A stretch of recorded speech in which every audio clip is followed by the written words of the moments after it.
Ginger. All right, first time on the agenda is bills. Pass those out for you.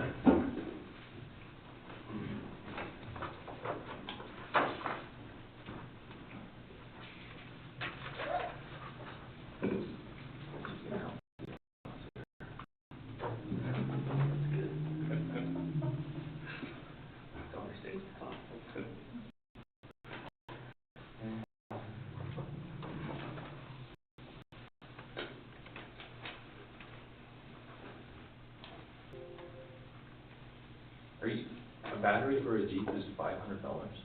Yeah. Yeah, well, they did some other stuff too, they did some labor. Oh, geez, that's like an expensive battery. It was Isn't like it the one that had process? mm-hmm. And the Jeep had. The blue one? Was it the toy? Or the new one? The gray one. The new one? The new one. Really? And nobody could jump it. We tried, the maintenance team tried. Anytime tried to jump it here and they couldn't. So we have So it's to go. probably the towing cost. Oh, probably towing cost. Okay, so it wasn't just the battery. So I'm wondering if it got left on run. You know what I mean? I don't know. Feels bad. Well, that battery should last for 3 or 4 years, right? We can't get into those electronic cars unless you. Have a battery. Yeah. I didn't drive it last. Well, somebody's drove it for a long time, I think that was probably the problem. Yeah, it got there you big go. bills Yeah. and then died. So I don't know. Yeah, Hmm. it might have been me, who knows? Okay. No, it wasn't.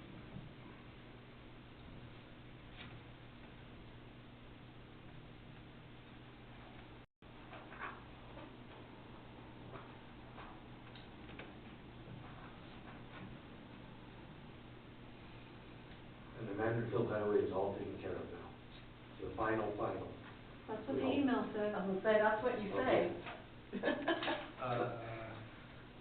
Hopefully, no? I think we're still ahead of the budget. I think so, yeah, I think we're. Oh, good.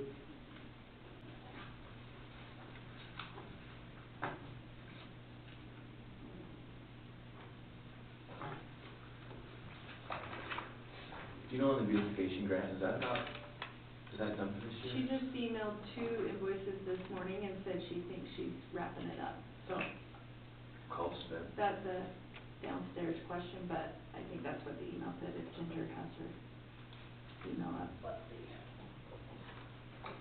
And the destination IQ, that's a monthly, Was it 4,400?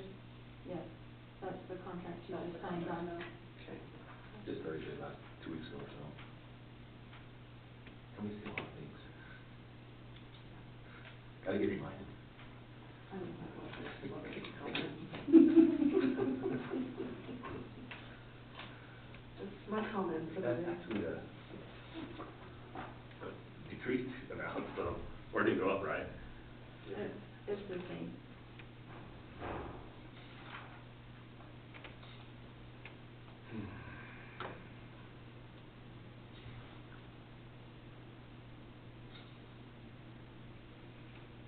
On the coalition, is that just the one, is that Beavers or is that Milford?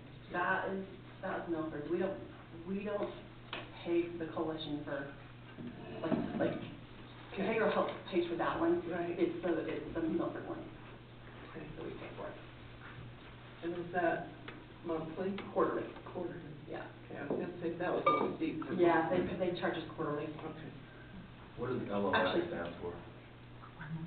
What is that? Lube, oil, and filter? Lube, oil, and filter, really? Yeah. These acronyms nowadays, you gotta kind of like, yeah, I'm like, you know, okay, lube, oil, filter.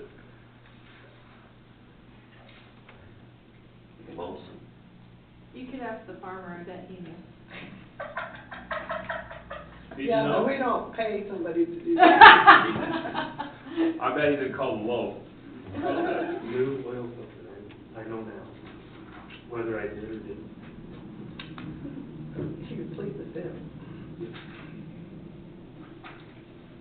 That's his first time, I don't think they've called that before. Yeah, it's because of what they're doing. Yeah, that's why. You have 2 different people Or typing who's in billing stuff. it? and depending on the invoices too. Depending on how busy we are. Yeah. You just need to give us the list of your acronyms, so we know exactly what's going on, right? I think the dictionary would be way too big for the acronyms that come through our office. Hey, I said that first year I was in office, remember I was gonna do an acronym dictionary? Yeah. Where is it? If you get that done, Yeah. it would really help me out. You did help me I have out a too. whole lot I'm of like, notes. like, please, help me out. And they just add new ones every year too. They do. Well, I laughed when we get back east and those NACO meetings and BLM back there is a totally different meaning than BLM here. Oh, really? Yeah. Oh, got it. Yep, There's a whole lot of them that are very similar. yep. Let's see if that was yours, but.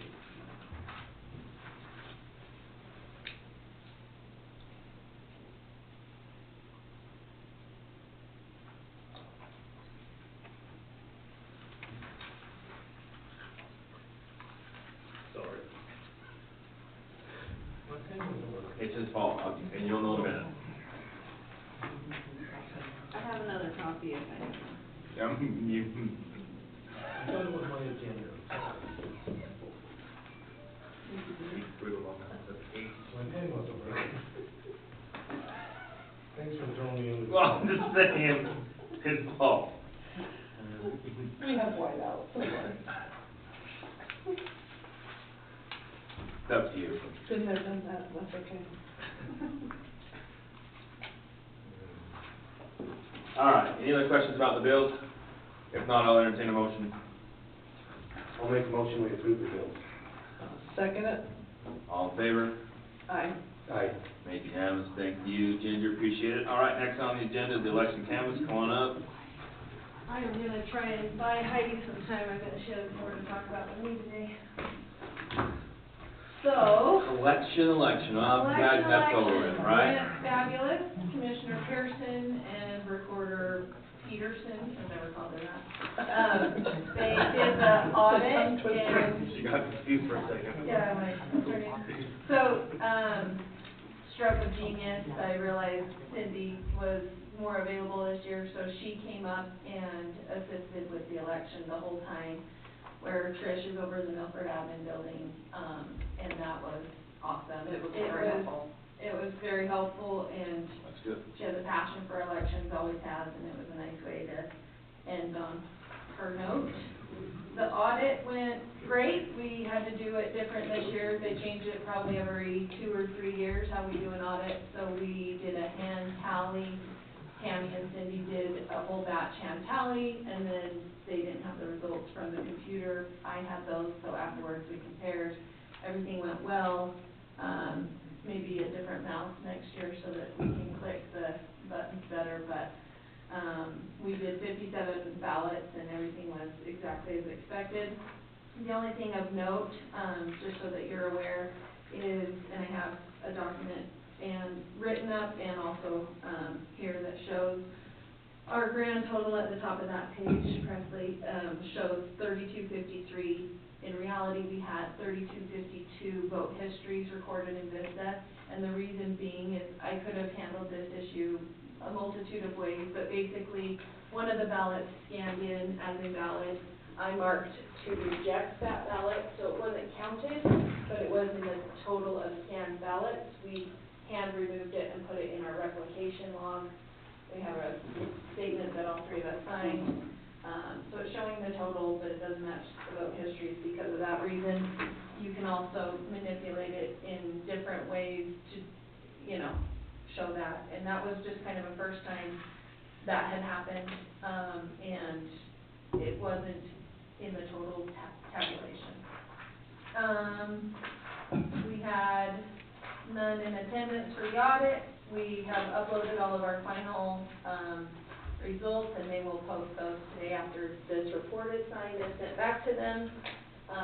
And we had 85.76% turnout, which I think was great. It Really was good. expected. It could have been a little higher compared to a previous presidential, but to be honest, and speak on an issue, is we did have some late, mailing issues with the ballots, and so perhaps some people didn't take the time to come in and vote if they didn't receive their ballot. We tried to remedy it the whole week before and get ballots out that, had been lingering in the system, but, we had about 6% come in person.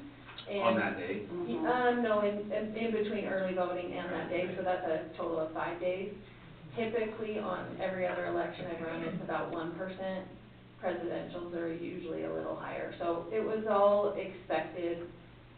We had some extra printed ballots sent to us in case we had even more people show up, or with the missing ballots, in the mail, that eventually, typically, most of them got to the voter and they called and told us, oh yeah, I got it today, and they Right. were able to vote, no problem. Or they handle it, So, back to us. any other questions? Two questions. So the first, the ballot that wasn't counted, was that voter notified and given an opportunity to? Well, at that vote point, you about have it? a secret ballot. It was Okay. counted, it wasn't counted in The the, audit. it wasn't counted in the system, it was scanned, and the Oh, system okay. said, this is an invalid ballot. Gotcha. And at It that may point, have you had- didn't know who it belonged to. At Oh, that no. point, it did become secret. Correct. Okay, got it. So what happens is if you have the black marks on the side, if those are damaged, then the computer can't tell what ballot it is, or if a barcode at the bottom, or I've had it in the past, I haven't had it this election, somebody hands in their primary ballot for the general, and so obviously you can't count it, it's the wrong election.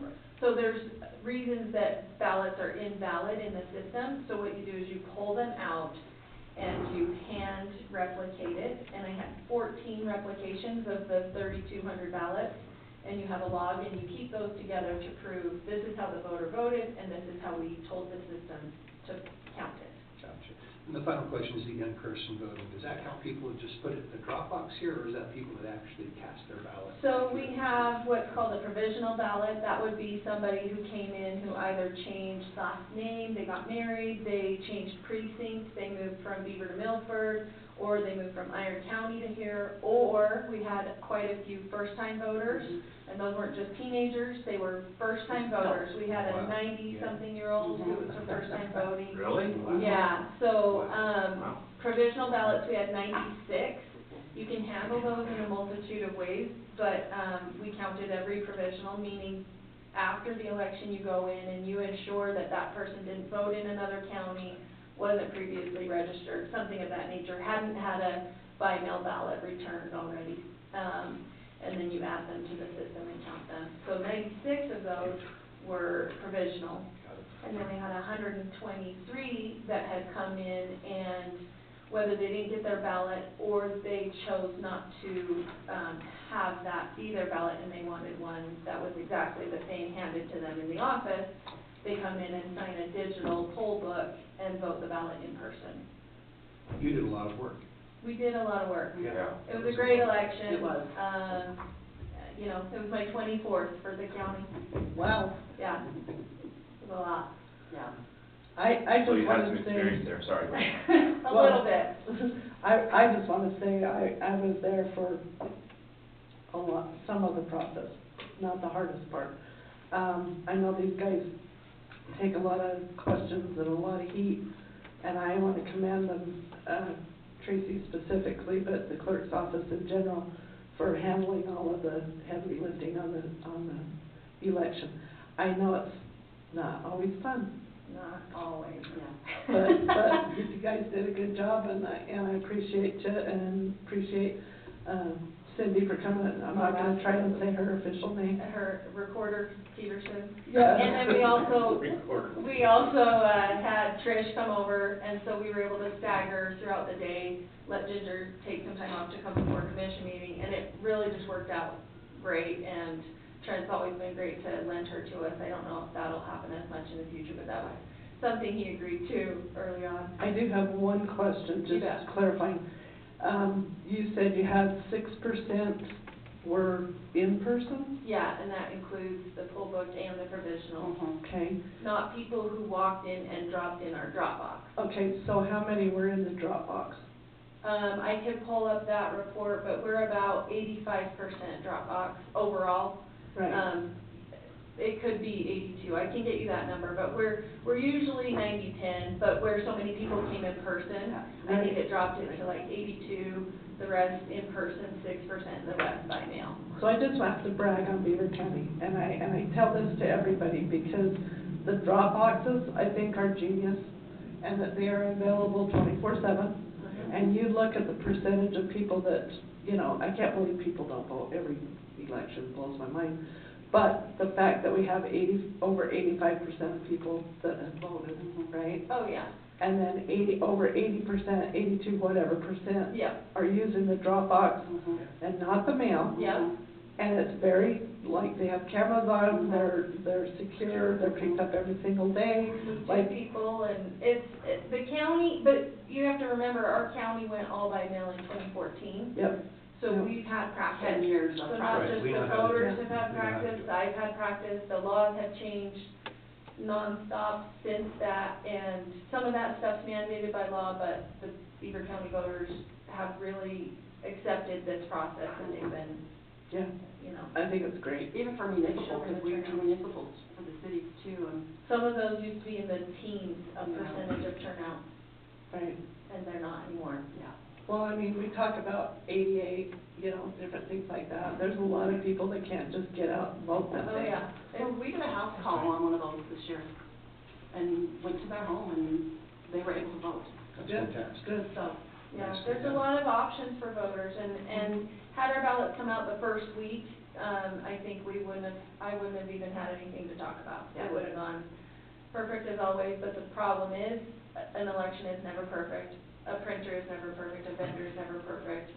I'm never perfect, you know, I accepted Your the count click, of an your invalid. person running the clicker's not perfect. The there's so many ways, but we double check throughout the whole process, you're constantly reconciling, I mean, if you're running an election these days, you've actually become a statistician, and then you're just doing processes, but the truth is, there's statistics happening every minute of every election, and it's very, very, trackable, everything can be proven, and everything is safe and secure in our county.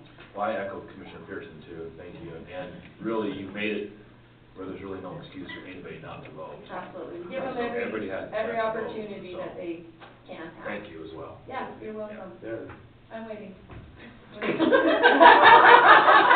just go ahead and pat yourself on the Okay, back. I do that all the time. We probably need to have a motion to approve the election Yes. canvas as presented. I think we need to get Tracy to teach a class at the state level, so everybody's election runs as smooth as possible. So. I mean, I'm handling 3,200 ballots, it's not a. But still, the process could be, we could show other, it's the same process that can be done, right? It could be I will done well. comment directly on that. When I started, you were on your own. It was the wild, wild west. And you had to figure it out as you went. I was reading code nonstop, Ginger knows. It's changed to the point where I'm not reading code all the time because the Lieutenant Governor's office and their staff is sending out weekly emails, reminders. They're doing that for the municipalities as well. And They are training. doing training nonstop. Ginger and I there's mandated training. Every clerk and chief, employee has to take. And we have spread ours out. Some counties are getting it done in 2.5 years. It's through Weaver State University. Like, there is so much emphasis statewide. It is, the state auditor's office has an independent department that they have grown over the last 4 years that is specifically to audit elections in the state. And just through their audit, I think their audit report that came out was over 160 pages. Beaver County was commended in that report, and that's because we've done it so long. It's not because we're better and that we're doing things better, it's because we've had processes come about for 10 years. Well, and you have the experience behind it. I feel bad for some of the counties who have these brand new. So do we. We also have municipal, staff that has believed in it as well, Right. and they participate in the way that we run elections, and that is consistency for voters, and that's my biggest, Right. like, thank you to them, is that every voter's used to how it's run, because we're running them the same, Yeah. So municipal this next year or Mhm. into? Next year. Okay, that's what I thought. The odd years. It always follows the, Yeah, it's always on the odd years. yeah. Okay, now make your motion. Okay. I'll make a motion that we accept or approve, what is the? Almost. What's the language? Ratified election canvas, I I guess? think you're gonna accept the canvas certification. Yeah. Accept the canvas certification. I will second that. All in favor? Aye. Aye. It's unanimous. Thank you again, guys. Really Good appreciate job. it. Appreciate it. All right. Heidi, come on up. How are you this morning? How are you? Very good, thank you. Glad you're here today. Be here. Been a busy couple of weeks or so, huh? Yeah, Months. To say the least. Years. months, to say the least, right. Yeah, I was thinking back as I was getting ready for this meeting today over You the might last, wanna pull that mic. over the down. last 3 years of me, being the HR director. The first year, we rewrote the personnel policy. The second year, we got a brand new HRIS system and Paylocity, right? And, all of our onboarding, recruiting, everything goes through that now. Third year, we did our pay plan. Man, we keep it on the pedal, don't we? Yeah, this Yeah, is kind of the No final work, no piece rest. that we needed to kind of bring everything full circle for us and have us really, I think, functioning well and doing what we need to do for our employees throughout the county. Part of this, bringing on the HRIS that was important to go along with the pay plan is within Paylocity, there's a performance evaluation, module that will help us implement our pay plan, right, and the way that we're gonna run our pay plan from here on out. Also a compensation module that goes along with everything that we're doing right now. So it's all kind of come full circle. We have the, kind of the total package together now for all of our employees. It's been exhausting, it's been enriching, it's been all of those things, but it's all stuff that we needed to do. Our pay plan was, our old one was from 2003. So Wow. that's how long it had been since this had been looked at or updated and. Nothing's changed since then. A lot has changed since then, right? I think Tracy said it really well. It's not perfect, nothing is, you know, but I think for us, this is gonna be hugely beneficial. Our department has been screaming for a pay plan for a long time, so this is something that was really important, needed to come in.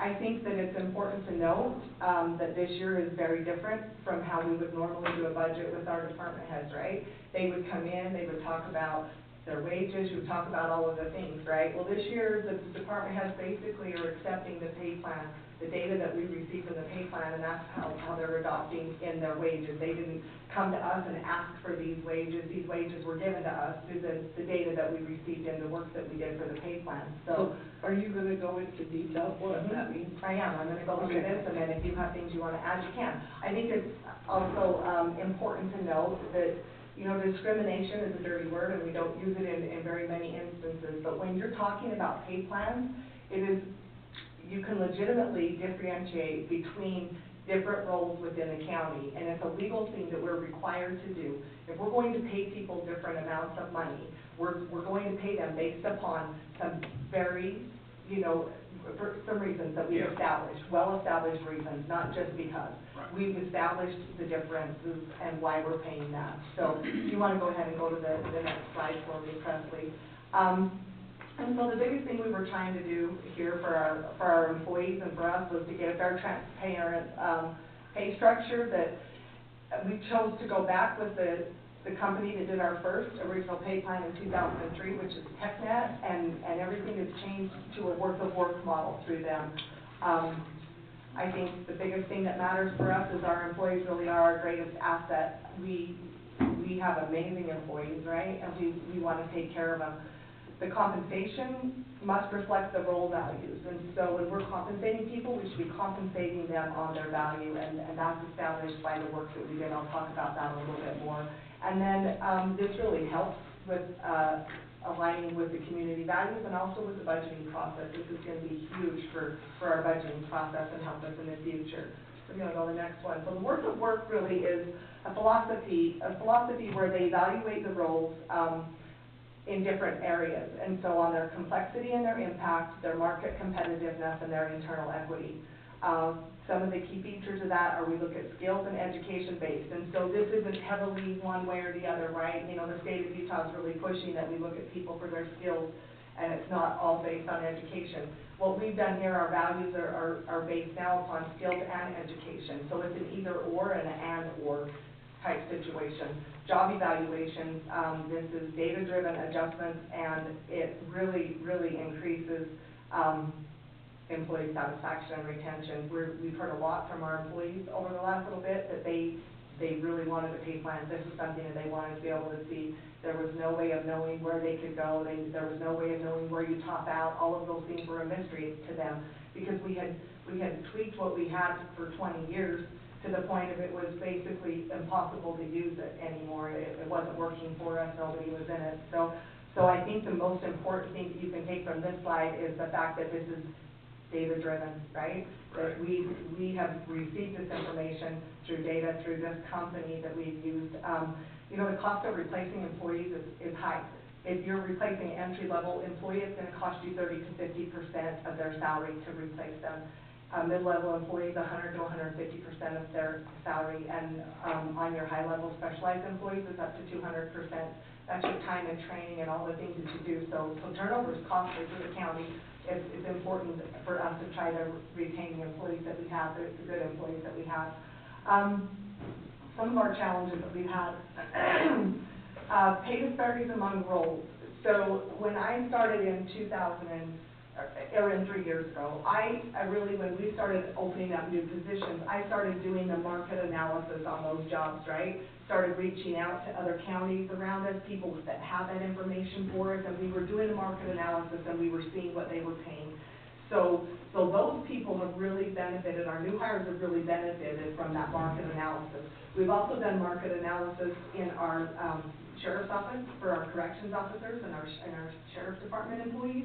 We've done it additionally for our road department at times, but we've never overall done that for all of our employees, right? So what was happening is we were coming in and we were increasing our bottom wage that we were paying those people. Well, that increase wasn't flowing through the pay plan like it should have. If you have a pay plan in place and you're increasing that bottom wage, that would then flow through the pay plan. So we've got these compression issues, right, where we have all these people that we've hired our starting wage, but we haven't done anything with our people up the chain, right? So we've created these compression issues by working that way, and so we've had some high turnover in some of our departments, and some of our department heads feel like this has contributed to that. And then it's difficult to attract people. You know, they come in and they want to see a pay plan. That's what they're used to, and that's what they want to be able to see. And we haven't really had a well-outlined path for them that they could follow to see what their career could look like with the county. And so that's what we're bringing in. I think that there's some huge opportunities here. I'm super excited about what's going on. I think that this should help increase our morale and retention. All the department heads that I spoke with about it have all said the same thing, that they feel like this is going to be huge for their department to have this outline for them and to have a process to follow. We have a huge commitment from our department heads because we haven't done performance evaluations in the past. We've had multiple meetings, department head meetings, and we've talked about these performance evaluations and the value of them and the value of accurately done and honestly done performance evaluations. And in turn, you know, you as commission have agreed that if the department heads will do their part, you will as well. And we're super committed to making this pay plan work. In those performance evaluations, not only will there be yearly evaluations, in that performance evaluation module I'm just finishing up adopting, and then I'll be presenting and teaching and training on that in our meetings.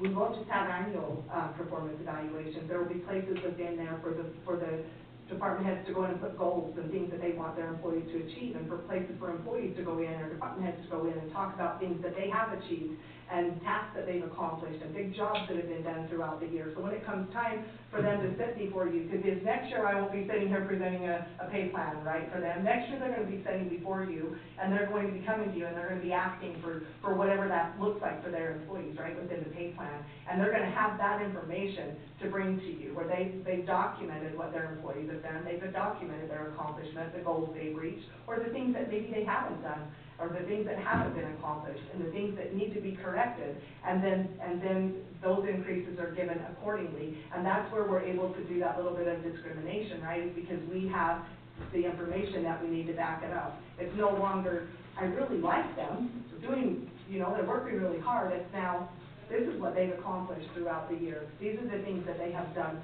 These are the goals that they set, these are the ones that reached, and these are the ones that they didn't reach, and this is why I'm making this recommendation to you.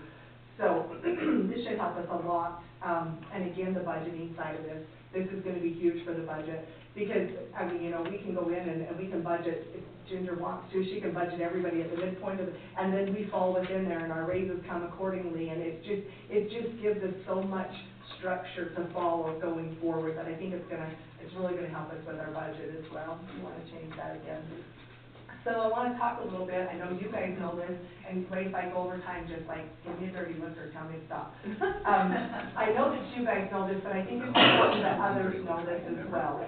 So, it started with a job evaluation system, so all of the job descriptions, throughout the county were given out to department heads and their employees to go through and update and make sure that they reflected accurately what they were doing in their jobs and reflected accurately the requirements for those jobs. Those were then given back to me and sent in to TechNet.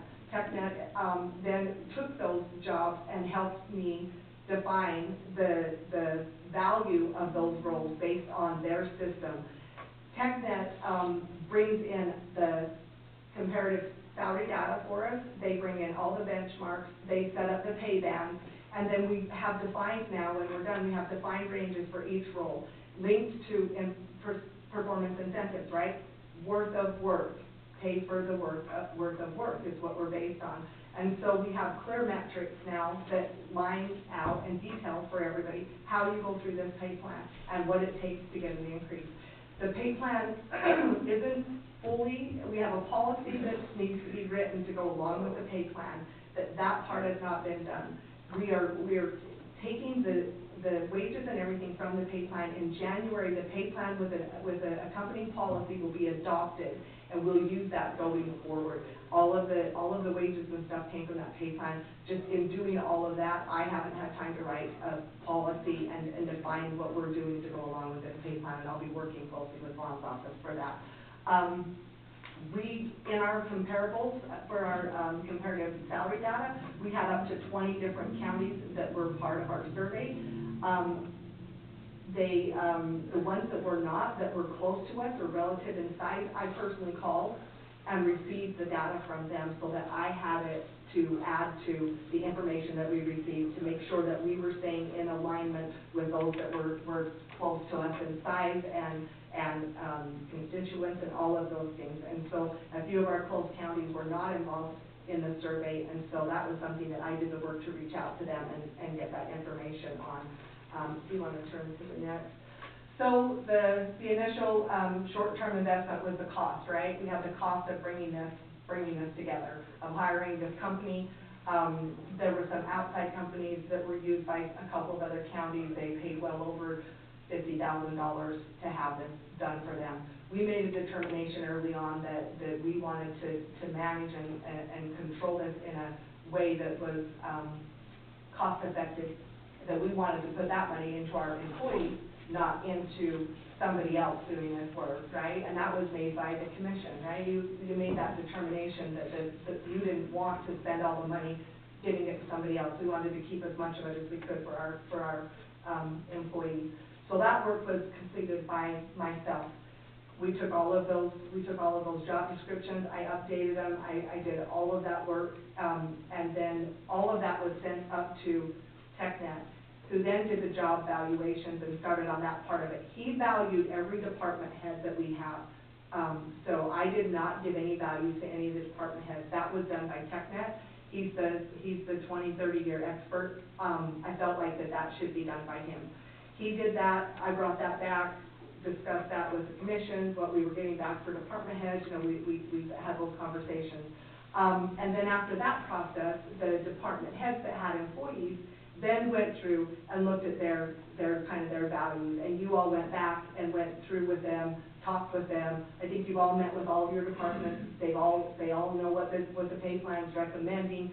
All of that's been done, and so there is a projection that all of this realignment and all of this work could add to a 10% productivity increase, and so hopefully we get to see the benefit and the value as we go through the pay plan. And then, the assessments, the evaluations, we engage department heads through our department head meetings. We had lots of discussion about this pay plan and what was happening in our department head meetings. And then the follow-up to that was the pay bands and benchmarks were set, that the department heads were all set by TechNet, and then everybody else falls in. And it's easy to set those because it's all based on the job description. So what we receive for the job description is what created the value of the job. At this point, and up until this point, people were not a part of the equation. This was strictly job description and job values, right? This had nothing to do with the person in the role, had everything to do with the role itself. And so this was all done just, no people into the equation, just the roles themselves. And so when we did those values, when they started at TechNet, we set those values, those were all done by job description. Those values were all established by job description, not by person. And then the phase 3, where we adjust the pay rate, that's what's happened recently, where we've sat down and we've put the person into the role. We were able to take in their years of service with the county, how long they've been in the position that they're in now. And all of that came together. I've got this huge spreadsheet that's a bazillion miles long that has all of the data in it that you can go through and see how all of that comes together, factors all of those things in, and comes up with a recommended pay rate for the county employees. And that's the part where you have then taken that, you've gone to your department heads and said, this is the recommendation that we've received from the data and all the research that we've done. You've taken that out to your department heads, and that's what we've agreed upon to do going forward.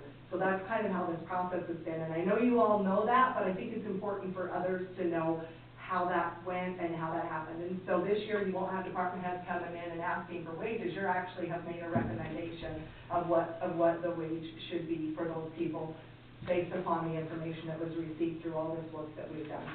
I do want to say really quick, the need for this, like we said, has been years coming. We knew we were kind of on the back end of what other counties are doing, and so nobody's ever in perfect alignment. We never are.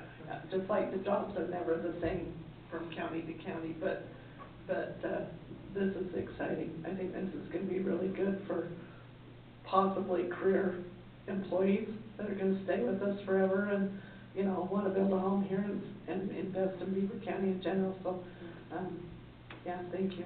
I like that you brought that up. You're welcome, thank you. I like that you brought that up, Tammy, because I think it's important to know that we really are kind of unique. We have a lot of employees in our county that do a lot of different things. None of us have one job. We all do multiple things, right? Yeah. Right? You know, Tracy saying you're talking about the election stuff, you know, and a lot of people just have an elections department, and we don't have that. We've got great employees. Well, that's a segue into the benefits to stakeholders. Yeah, right, Yeah, yeah. you went right into And it. so it is, it's exactly what it is. There's clear growth opportunities, there's confidence in the pay system, right? And the information you're getting, because it's not driven by guesses, and it's not just, hey, everybody's doing the same across the board. It actually has the data to back it up, right? It should improve our public services. I think this is a very responsible use of our taxpayer dollars. We, over the last few years, have had blue sky. We didn't know where a pay plan started, and we didn't know where it stopped. It was just kind of blue sky. We didn't have anything kind of governing what we were doing. We were being cautious. It's not like we were going for the moon. We were being cautious with that, but we also needed that. We need that system to keep us, and I think this is very, very fiscally responsible for our taxpayers' dollars. And then the leadership, the alignment with the pay goals and the opportunities that provides our leadership, I think it's going to be huge. I just wanted to say thank you to the three of you. I know this has been hard, and this is a big undertaking, and I think your commitment to this and your desire to do what's best for the employees of Beaver County is huge. And also being really super mindful of where we get our money from, right? And so I just commend all of you for doing this hard work. Not anybody would want to do this. Not everybody would want to do this. This is hard. you're taking on a huge, right? This is a huge thing to implement this and to get us where we need to be and kind of start us from square one. This is a big step, and not everybody would be willing to take that on. So I just wanted to thank you for that, for me, because that's been huge. And so hopefully at the end, we look to have our retention rate, we go down by 15%. Satisfaction, we hope to see that up around 85%. And then we're gonna stay within our projected cost. Ginger's gonna know what's projected, she's gonna know what's coming, she's gonna be able to budget for that, and it's hopefully going to make that all easier going forward, so. Well, I mean, you thank us, but I think we need to thank you, because it's a heavy, heavy lift for you, so I mean, She's really. put countless hours. Countless hours, I know that, so, I mean, this is, like Commissioner Pearson said, this has been a long time coming, and so this is the time, and so I really, thank you for doing this heavy lift. This is gonna be much more clear for all the county employees and the rest of us. It's gonna put some more, more work on some of the elected officials and department heads for sure, because they're gonna, hold their departments, which is great. I mean, it gives them some ownership I and, think that's what they want. and some force, to think they're see what's ready happening in for the future a little bit better, so thank you as well. Yeah. Appreciate it. Thank you. I think it does show that we are committed to our employees. You mentioned that the employees are our biggest asset, or our best asset in the county. And as a taxpayer, it's hard to see, taxpayer dollars if they're not being spent well, but this is being spent very well. It's the right thing to do. It's been needed. Our employees are our best asset, and we want to keep them. We want to retain them. You spoke of, training new employees, and it's no fun. It's no fun for the county. It's not fun for a businessman at all. We need to keep our assets and make sure that they are taken care of. And I think this will be a boost to the county, and it's the right thing to do. So thank you for all your work. I know you worked countless hours, so.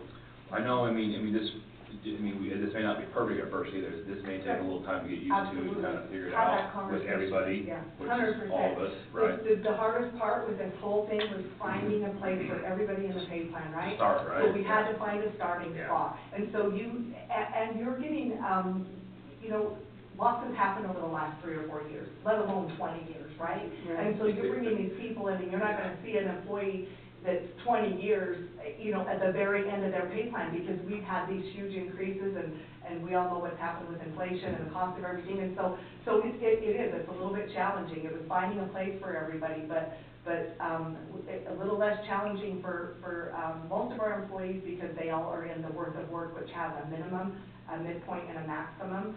And then we carved out 2 silos for our law enforcement and a road department, which we had to find a real specific place for them. So that one was a little They're bit more special. challenging, but, yeah. We're very special.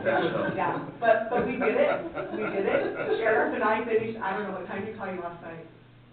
Way later than you got done, but I think you guys didn't get done till after 7. Oh, yeah, it was closer to 8, yeah. Yeah. And so we worked that late last night trying to get this done.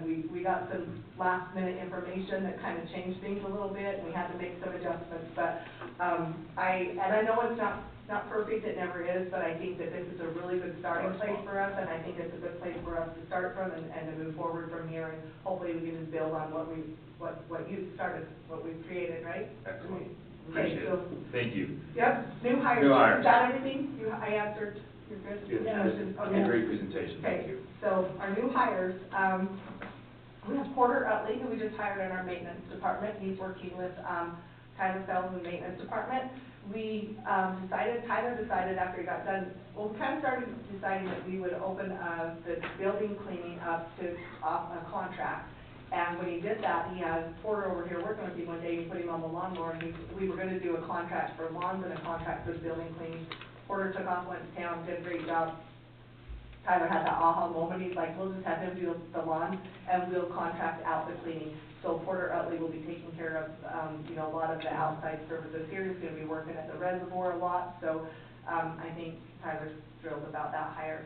We have 2 new hires in the road department. We have Kyle Johnson and Greg Carter. The road department is now fully staffed. Thank you. Yay. For a minute. We hope it stays that way for a long time. We're working really hard on helping these new hires understand their benefits and all of the added value that you get for working for Beaver County. So that's something we're gonna focus on really hard this year. And, we also, I forgot to mention, I was gonna say this earlier, another one of the big things that, happened in my 3 years this year is I don't know if fire is the word I want to use, but we changed our brokers. We're with USI, and we offered an HSA this year where the county contributed to the employees' HSA. That was a huge, huge thing. Thank you again for that. That's the amount of money that we're able to contribute to the employees, and the opportunity there for them is huge. So there's another big thing that we did for our county employees is by getting a new brokerage, having an HSA, we're already seeing benefits from that. Shelby Peterson was hired as a control room operator out of the sheriff's department, and Joyce Truman was hired as a council on aging driver. So those are our most recent hires. Okay, and I'll need a motion to ratify those hires. I'll make a motion, we ratify the new hires. I'll second that. Okay. All in favor? Aye. Aye. It's unanimous, thank you. We're super happy that's done. Is there anything else out there right now on jobs right now, or is we? So right now, we are looking for a clerk for his office. We have that open, and we have 4 or 5 applicants for that job already. We just opened it 2 days ago. So that job is open, and then we leave our corrections officer position open all the time, because you just never know what's going on out there. And so we just kind of leave that open, and they fill those as they need, and we take applications all the time for those roles. We can keep applications for 2 years, and so we just keep that job open, and then we use those applicants when we need them, when something's available. A lot of times, Beaver will do a phone call with them and kind of do a pre-screening thing, and then we'll just keep them on our list, and then when we get ready, we follow through a little bit more. Sounds great. Different topic, Heidi and Presley on this cleaning services contract, are we gonna handle that today, or is that gonna be postponed? Yeah, Tyler will be It's talking today. about it. That's Yes, good. that'll be the Great. next thing. 10:25. Perfect. Yep, that's part of it, so yeah, so that's what we have available right now through the county. This is great. Yeah. And you have your budget really real quickly. Do you have any, is it there for you? Nothing super remarkable. The salary is from the data that we received from the pay plan. I did request to be able to go to a training for IMPA this year. I'm trying to do that every other year. That's government HR directors. And I've learned a lot of things every time I've gone. I've tried to just do mostly local. I went to one national. I haven't had time to even think about doing a national one again, but I'm hoping this year where we have all of this under my belt, that maybe that's something I could do. If not, it'll just go back in, but I am hoping to. Ginger did decide to add some items to my budget this year that weren't in there last year, which is fine. I think we added the pay law fee, and we do have the TechNet there that you can see. The Tashra is that they changed to IMPA, but that's what it used to be. And then the Lexipol policy manual, she has it in my budget as well. Will And so TechNet be going forward just one time? What's that? TechNet, is it? TechNet, and so Is it a- we pay him, we Consulting? just budgeted for a consulting fee, and we pay $800 to have access to the market data for the state. Gotcha. So it's $800 a year for that, and then the rest of it, we just budgeted for consulting. So if we need it going forward, this is our first year using it, we felt like we should just leave Keep a it little this bit of year, money there yeah. for We'll consulting. probably fees. be able to leave it off eventually. Oh, yeah, Eventually, oh, yeah, for Right. sure. But right now, we'll For do sure. that. As hard as doing everything myself was, it was so beneficial. Gotcha, okay. So beneficial, so, yeah. Okay. Any questions for Heidi? Well, and I think that Paylocity and all of that, seems how you're the one that's, I understand Yeah. for moving that in there. 100% me too. I don't see any other issues. I do like the fact that you go to the UAC meetings and the trainings. I think they're really helpful. I mean, bounce some ideas off of other people and problem solving and the networking and that kind of stuff, and I just think that's a huge benefit, so. You're so right. I benefit every single time. It's so hard to get out of town, and you're like, I don't have time for this, and then you go and you're like, I'm so glad I didn't miss that. Yeah. So much good information, so yeah. Yep, Okay, Looks good. thank you very much. okay, thank you. Thanks. There is a treat for you over there. Please grab it on the way out. Thank you. You're very welcome. Thank you, thank you. But I'll be staying, so I'll just eat at the back of the room. Well, if you're gonna eat, you gotta share. Yes, come on up. Hey, she earned those cheese curds. She did, you probably earned more than Right? cheese curds, I but did. Thank you, at least Bob. have a cheese curd for a minute. Thank you, Bob. Hi, Jen. Hi, Commissioners. How are you? I'm realizing how much shorter than Heidi I actually am as I sit here in this chair. Had to adjust I'll that take care of microphone. Unmute him. All right. Go ahead. Well, let's approach the fact that Jen Wakeland, Strategic Development Director. is There you here. go. Good job. The first budget that we have in front of us is the economic development budget. Nothing remarkable in the changes here. As Heidi's already prefaced, you know, the wage portion of it is out of the conversation, and so, we start looking at other things that we do. The thing that I will say about this budget that is remarkable is that the vast majority of the funds for this budget actually come in grant form from the state, and then another large portion of it comes from our participation with our cities and towns. So each of our cities and towns contribute financially every year for me to work on behalf of the county and of them for economic development pursuant to their particular goals and agendas. I have made it a point to be meeting with each of the councils at least quarterly to get an update and just to make sure that they know that I'm available and that I know what they want to be working on. In addition to those quarterly meetings, I often get pulled into other meetings where they may be meeting with developers, they may be meeting with site selectors, they may be meeting with entrepreneurs, they may be meeting with landowners. One of each of those kinds of meetings has occurred within the last 30 days, so it's been a rather busy fall. I always think that fall and winter gets quiet for economic development, but after 3 rounds of this, like, it doesn't. So I'm just gonna accept that it's crazy busy and we are in a very good position right now for economic development in the county. I do have our draft of the economic development strategic plan. I'm gonna be giving that out at economic development board meeting on Thursday morning at 8. So we'll have a draft version of that for everybody to look at. I have sent out the words, as you know, I've sent out some drafts of it to each of you to review and look at. And I've been doing the same with the cities and towns to get their feedback. So I think we're gonna, in 2025 Q1, we're gonna have an adopted strategic plan for economic development, and I'm thrilled to say that we're finally to that point. Awesome. So questions? I have a question on the special events. Kate, do you wanna go to the TRT budget? Oh, are you, well, no, I guess I don't have to yet. Maybe I do though.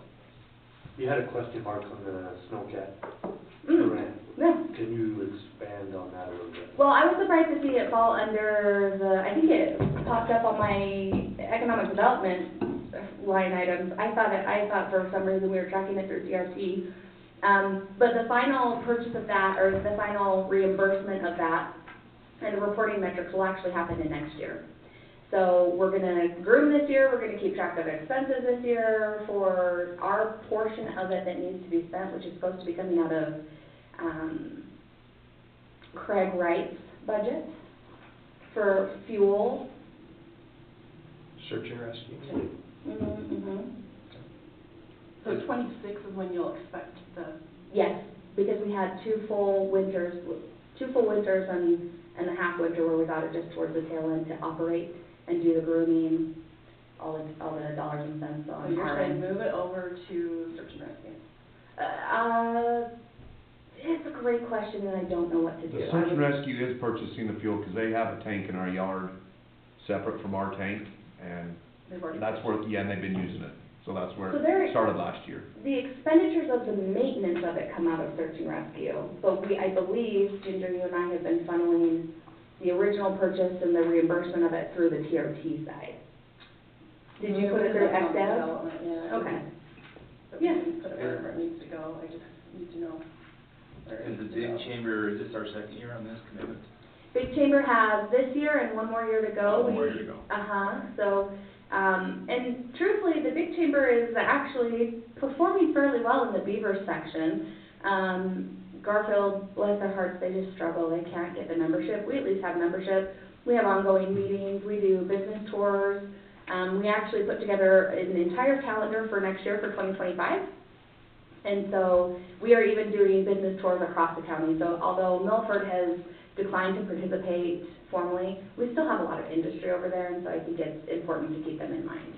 So we do have a full calendar. I'd be happy to share that with you so you can, I'm going to actually create a calendar and just put everybody on the appointment. I just didn't know how long that claim was still lasting. So Yep, got another 2 years. Okay. Excellent.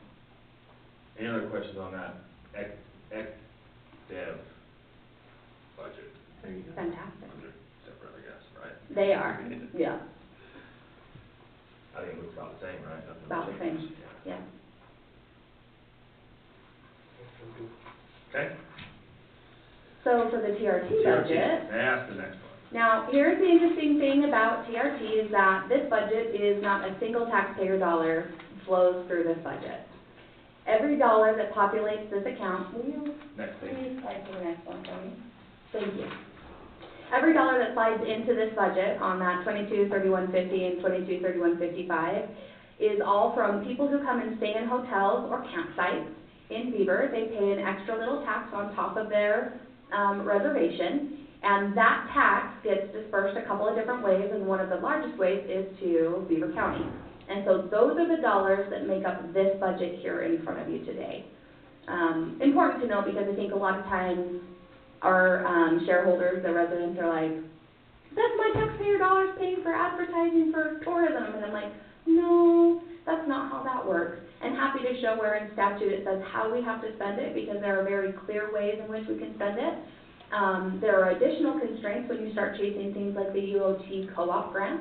And so we have taken a pretty metered approach this year. One of the things that you guys, as the commission, instructed me was to kind of wrap my arms around it, figure it out, and then not take my foot off the gas, but not feel the need to accelerate 0 to 90 real quick every year, year over year. So what you have in front of you is that metered approach. Will you scroll down a little bit for me, Presley? If you'll see, a little further, please. We do have a contribution to surplus this year, so I took that metered approach very seriously. After the last couple of years with some sincerely amazing infrastructure inputs into the county, we wanted to make sure that we have that contribution to surplus so that we can bring back that strategic plan and we can start looking at how to more meaningfully move it forward with those surpluses funds. I'd fix that bottom total, just so you know. The $22. The 522, yeah. So it's actually Oh. 123,648. Here's how bad my eyes are. I thought that was a dollar sign. That's Oh. 5. Yeah, that was $22. I'm like, oh, funny. $22. Tells you how many times I'm in and out of all these budgets, this time of year.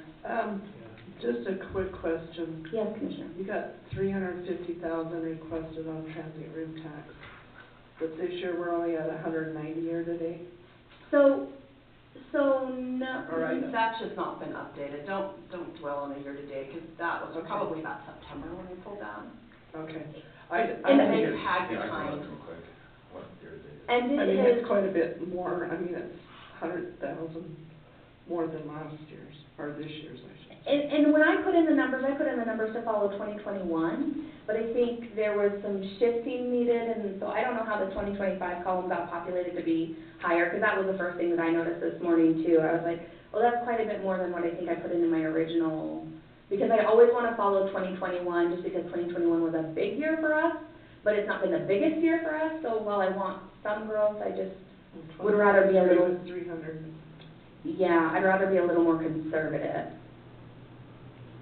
So what do you Well, want? we hope we have that day. We hope we have 350. Yeah, listen, 350 would be great. It depends on how much snow we're gonna get here in the next couple of weeks, I would say, and then how it shakes out through March. You know, Ginger, We're at 270 right now, We're at 270 now. transit room tax. that sounds about right. But yes, I can pull up what I put in initially. Give me just a moment, please. And that's only through. You did 308. That's Did through- I do 308? That's Yeah. through October, so we still have 2 more months. And we're sitting at 270. 270. Almost, yeah, 270. Should talk About 38,000. I- Yeah. I did 350 and 140 based on the trends. Yeah, and I We mean. didn't have the crusher this year either, it got canceled, so I think there's gonna be some more money, that's probably a big capture this year. Yes, I think there was a large expenditure that didn't get captured this year, which is why we're seeing this year come a little bit shy, but also, I try not to look necessarily, I take the feedback from the state, and when I presented last commission meeting, they said that there's a softening, and so I said, okay, well, I can't be bigger than what I thought I was, so I'm gonna stick with 2021 days, or dollars, so. Cost of living is hitting everybody pretty hard. Yeah, yep. All right. Any other questions on the budget for tourism? I guess. I don't have anything else to add except for that, I think you will see this coming year, you can see kind of right there, the promotional pieces and ads on 750L, the $95,000. That's the budget that I proposed to you for VistaWorks to do some very focused campaigns on the benefits of tourism in our community, the faces of tourism, as well as making sure that we give back to local residents. There's some locals first initiatives that I want to do this year through tourism dollars, which I'm really, really excited about, and I have already 4 options for you guys to consider, and so whichever one you pick, I'm so excited for. I think that's a really good plan. Yeah, yep. Yes.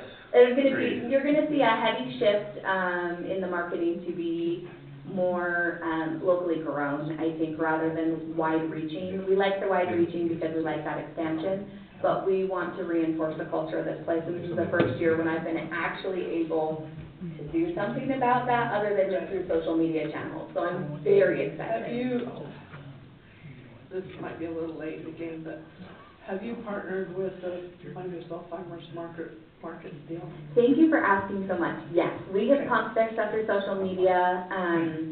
I have included them in a lot of the economic development side of things that we're doing, but I do integrate them into our social media because we have such a loyal local contingent following on Facebook. Our Instagram is like widely spread, but our Facebook is very specific to our locals, and so we're shifting the way we engage with social media for that very specific purpose to meet those dynamics. Commissioner, anything else? I like the idea of the promotional pieces and ads, and we'll just control that, and they know the budget, so Yeah. we'll just kind of control that and push what we need to. I like that, so, looks good. Thank you. Okay. Thanks, Fantastic. Jen, for all your hard work. I We appreciate you guys. it, both sides. Off I go to Salt Lake. As a reminder, I'm headed up to the Utah Business Forward event. We'll be marketing Beaver County to all these great local Utah businesses and see if we can get another great Chris Overley story down here in Beaver County, some expansion and some more jobs. And That's great. so thank you. Thank you. Thank you. Get you a little treat over Give me there. some cheese. That's We'll all for just you. eat it the whole way up That's north. all right, you can have it. Enjoy it. It's good storage, right? Like, that's what they say. Yeah. Good story. Well, you know, like if you get a flat tire and you need to eat something so you're not hangry and dealing with stress. There, well, hope you don't have that problem. I get hangry and deal with stress all the time. No, flat tire.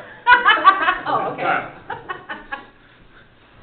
That's a tough act to follow there, and You're up, bud. How are you today? good, how are you guys? Good. Oh, that microphone got shut off. There you go. Building and zoning. Building and zoning, yes. Fire away, boss. So, we ended up, from our conversation Commissioner Holmes, from way back when I kind of discussed how a few years ago we cut everything in our budget, and then hadn't really updated any of that stuff until this year. Most of the things that we were going over had gone up, and so that's why we've been doing some adjusting. Engineering services is probably the one that I'm most worried about. We are probably already over that Do you want to increase that? this year already, and we still probably have 3 more accounts that haven't been sent back in from our review. Where are you at this year? Does that mean it's like? So, any of our large projects for engineering, we send out. Oh. Let me go see how much we paid West Coast. So like I know on just the wellness center alone, it was probably $5,200. So right now, year-to-date, we've paid West Coast $10,025. Yeah, so we're already over. I mean, and that's really unpredictable, because based on how many big projects you have. Correct. So So- you may not have any big projects. Yeah, and that's hard, so when Hard, I yeah. first took over, that number was 40,000 because of that, and we slowly just cut it down, to 9, 8, 9, 10. This year. What And do so- you anticipate? You want to do more like 15? 15 is probably. That's what I was gonna say, probably 15. Now, here's the thing is, 90% of the time, we are then charging that review to the applicant. So it's not like we're necessarily It becomes a paying. pass-through. Correct. So, we're not really paying it, I guess. So you gotta put it in the review. But we have to be able to pay them because, when they do that review, we're required to pay them within so many days, and then. And then do you collect that from the On the review. developer on the permitting side? We do, yes. Okay. Where does that go? That goes That's a down? revenue, but I'm curious if I have the revenue accurate based on some of your projects. I think it needs to go up a little bit. I'm just not sure which year it's gonna land in. Yeah, and that's the hard part, is we have one going on right now that's for the best energy, right, it's a $160 million project, and plan review for that is going to be a good chunk of money. So, that's the biggest concern I have, with everything, is that engineering services there, so. Where do you collect that money? Does it go to the general fund, or where do you? Yeah, it goes to the general fund. And let me tell you what I have it projected for this year, and you tell me if I need to adjust it. So I have it as,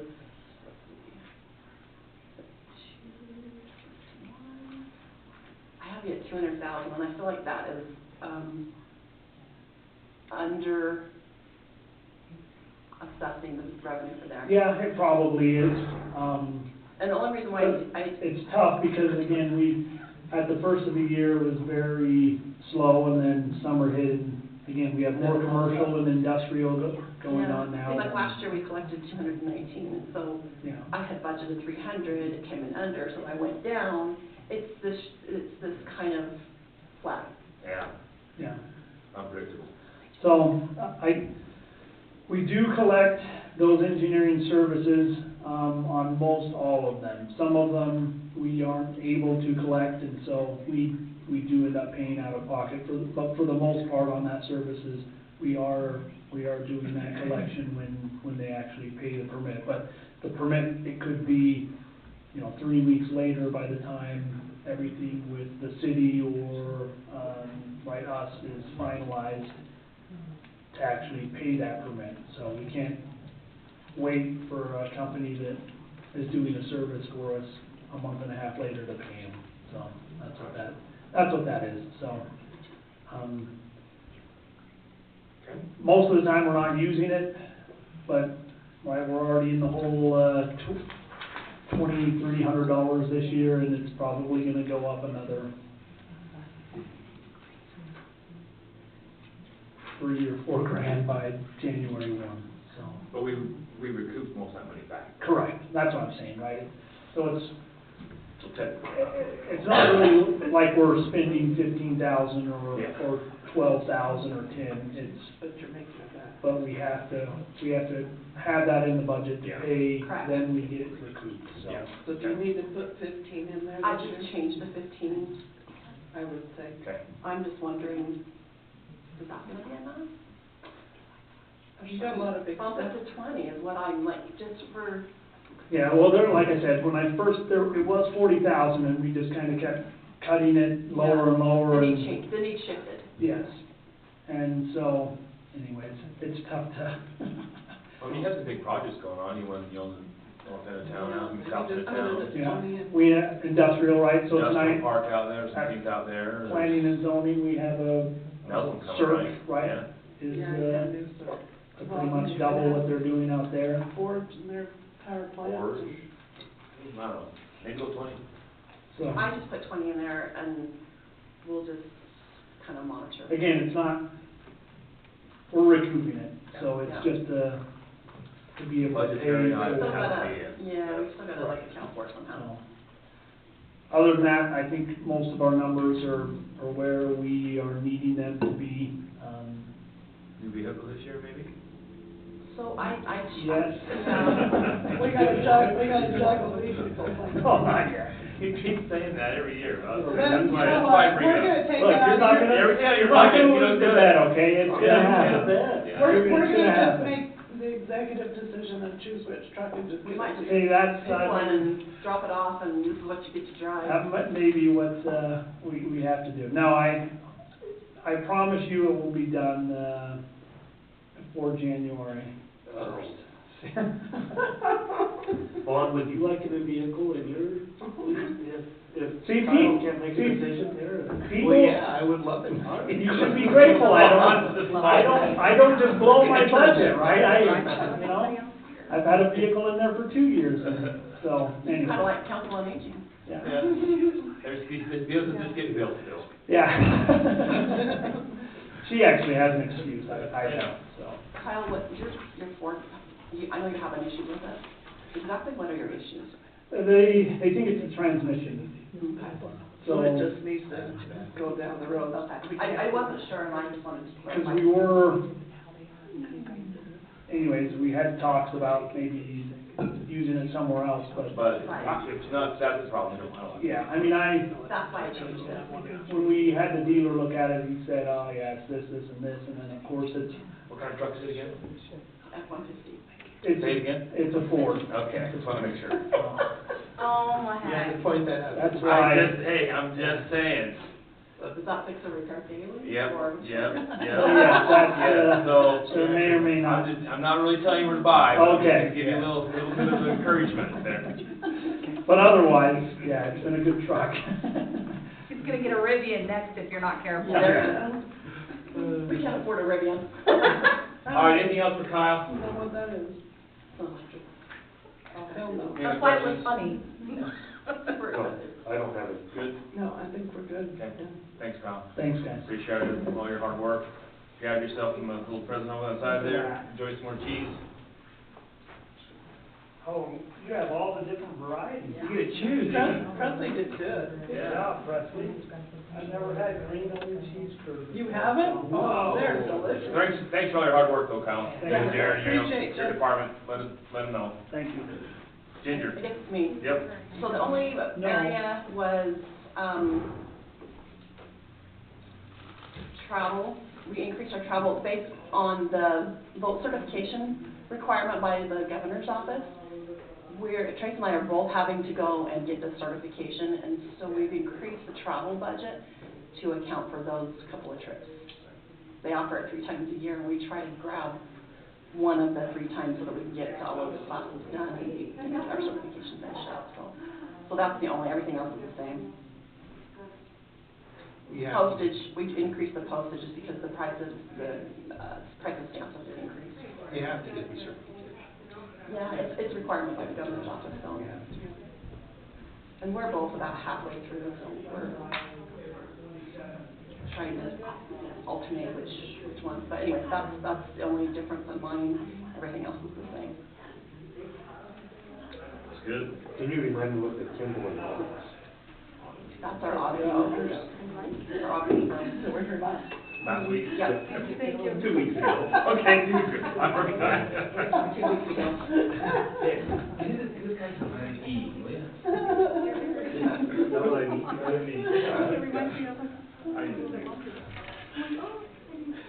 Ginger, anything else for Ginger? Looks good. Thanks, Ginger. Go get yourself some cheese curds, will you? Walk over and get you some cheese curds. Yeah, whatever you want. Jed, come on up. Hey, good to see you. Good to see you. How are you today? I'm good. Good, very good. Do I need to state my name in the microphone? No. Sure. Okay. If you want to, you can. Jennifer Marshall, Myersville Lake, Tusher Campground, Fairgrounds, whatever else. Yeah. And soon to All be of those Upper things. Lake, yeah. More than one or 2 things, right? Yeah, definitely. All right. Go ahead, Okay. you got anything for us? No, I think the we're light good. first. I think if you guys have had time to look it over, don't have anything to add other than, I kind of adjusted to put 30,000 in the Puffer Lake Resort so that I can write a grant, and that will probably be our portion. Okay, like, Yeah, but it's totally, based on a grant situation. That would be our cost share if we put in for a grant. 30,000? Mm-hmm. But we have to spend how much? That would be the 30,000. That would be the 30,000. So the 30, so We go after 150. It's a 20%, 20%, yeah, of the 150. so 30%, yeah. But we still are gonna be paying out 150,000. Yes, Okay, that's what I need to know. yep. And, But but you're we'll be saying the grant reimbursed revenue coming, 120. the grant revenue coming in is gonna be 120? Uh-huh. Okay, okay, that's what I need. Yeah, or more, just because that whole 30,000 doesn't have to be cash. It could be in kind. and stuff. But still, as far as the check's gonna come back to us, it's gonna be 120,000. Yeah, Okay. yeah, And we haven't even decided for sure that that's what we're gonna do. but- yeah, yeah, but we Okay. I better be prepared in case Yeah. we decide to So I, go after a grant. I have Fund 40 kind of set aside to do all of those improvements. So I think I'll put a grant revenue coming back into Fund 42, and not anything in general fund. Okay, great, That makes sense. Yeah, okay, and then, we can spend the LATCF money Yeah, first. next, that's what we need to do. Yeah. Do we get, on the water slides, do you get those every year? uh-huh, You do? yes, yeah, yes, I know you've done it for 2 years in a row. And it's a rental, and they just come from Minersville Park. Where's that? Oh, it's probably not worth it, no. Okay. So, if you guys wanna get that out, The only other thing that I would say is. No, I'm talking about, more like a permanent Permanent, structure, like- like somewhere. oh, yeah, that'd be the best thing to do. Do you think Yeah. it would? Mhm. Oh, yeah. Where would you store it? In the shop or something, right there in that back I area. just worry about wear and tear and. I mean, they're inflatable, right? Yeah, But yeah. People love them. They do love them, oh, yeah. Yep, and if you had something there for the kids to play on regularly, yeah. Kinda already had that dog, you could like Mhm. near that, you could just, Oh, yeah. Here's my only issue. The wind. The wind, yes, and Really, really, I really think hard that on it. if we did it, we would put it up in July, because June is just too terrible and it's too cold water. But Yeah. July is really a good month it's not as bad as the reservoir with the wind in July. And then I think if you only had it for a month up and got it down, as soon as school started, you'd be, So, runs in my mind that they put them in a trailer rather than a shed. uh-huh, Because you gotta transport them, and I think if you did that, you would have to get a trailer with it, and then just leave it in the trailer. Because if you tear it in and out and back and forth, it's not gonna last. I just have people ask me about them, like. Oh, yeah. And they go to other places, and they see them, I think. Oh, yeah, those- Like, you might just look at it, see what it costs, and see if it's Mhm. worth it or not, I don't know. yeah. Yeah. Well, yeah, if you want me to look into it, I'd be glad to, because I think that would be a real asset. Well, that might be that new grant funding that opens up in Mhm. January. Yeah, yeah. How much, do you know how much that? I don't I know. wouldn't have any I haven't idea. read on it yet to see. Figuring. It's 20%, cost share on that one too, but it opens it up to, what was it called, community, like, Community parks or And something. would you build that, so it'd be a general fund, okay. Yeah. I just need to know so I can kind of, Yeah, if we're already spending 1,000 on that rental, then, I know, I mean, over time, you may Yeah. as well get your own, but I don't know. yeah. I Just think look you could into get it. a nice one for $1,000. Right. Yeah, a lot of them, I that think people have in their you yard. would recoup You your spend money, 'cause $250, you get a great big one, so. People go to those things just to play on those things, Yeah. kids do that, Mhm. so. yeah. You Yeah. might get more people, but anyway. Yeah, for sure. Yeah. I just keep picturing it over on the west side of Milford Cove and Uh-huh. Jen paddling backwards. You have to anchor them down, yeah. Big time, we'll have to anchor it down big time, but yes, I'll be checking on that regularly. Maybe if not 2 or 3 times a day. The dock has to be adjusted all the time too. Yes, yes, it does. Okay, so Tusher, Pressure, I don't foresee any different changes on that. We're right where we need to be on the income versus outgoing. I ran my numbers the other day, Ginger, I went through all my slips and stuff, and I think I came up with $15,600 and something dollars. Okay. So, yeah, we're right Let's do there. conservative and just do, okay. Yeah. I For thought I sure. was about 15, but I was. Yeah, our income was about 15.6, something like that. Okay, so I think I'm gonna leave it alone, and Yeah. if we gain more, then great, if not, we're Yeah. not shooting ourselves in the foot. Well, I think we're gonna gain more because I've already got a bunch of church groups already reserved, so, Okay. yeah. Yeah, it's crazy how, Well, I got church groups starting to reserve in 2026 now. Oh, my gosh. Yes, Well, but they have to because they are You just, can't get a spot, you know? yeah, no, absolutely. Well, what's crazy, we feel bad about it every year, especially when you get a fall like this. That should be open clear till October. Yeah, yes, yeah, it just, So we need to figure out how to. Keep it open. Maybe adjust that a little bit, huh? Yeah. Just adjust the Yeah. weather. Yeah. Just stay open till you can, I guess, right? Well, we only- It's not us, it's Forest Service locks everything down. we can only stay open until Labor Day. Isn't that part of your MOU too, where you, whatever, Yeah, Yeah, they're your cooperative They still have group. campgrounds open. I know. Yes, they do, Yeah, We need to talk to Jared about that. yes. yeah. Yeah, we need to see if they'll renegotiate some kind of idea.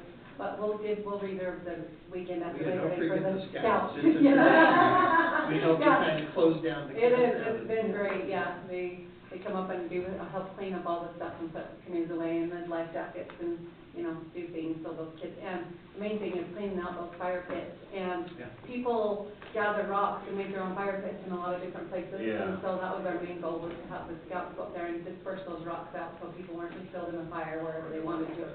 So, and nobody wants to take the time to go move rocks, except those kids. So, that's wonderful help. So the other fire pits, are they all rock? Rock and fire rings, we have lots of fire rings, it's Yeah, metal I like rings the and fire then rings. rocks I like around those those rings. better. and- We've So been able to we- do the rings with grants and Yeah, stuff, so. yeah. Yeah, So do we need to do any more of those?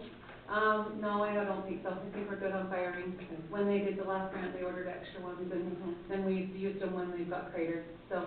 Plus, we did, I think we did the rings and the picnic tables and stuff, Mhm. I think it was the same grant. Yeah, and we still are working on that grant with the picnic tables, and then we'll get the roads fixed, Well, and, it'll finish out next yeah. year, right? Mhm. Does it And have our a retaining deadline? wall, yes, it's just a 2-year grant, so same as, but I think it'll go till 2026, because we just got that this year. Yeah, we just got approved on that Yeah. this year. Yeah, so we'll have till 2026.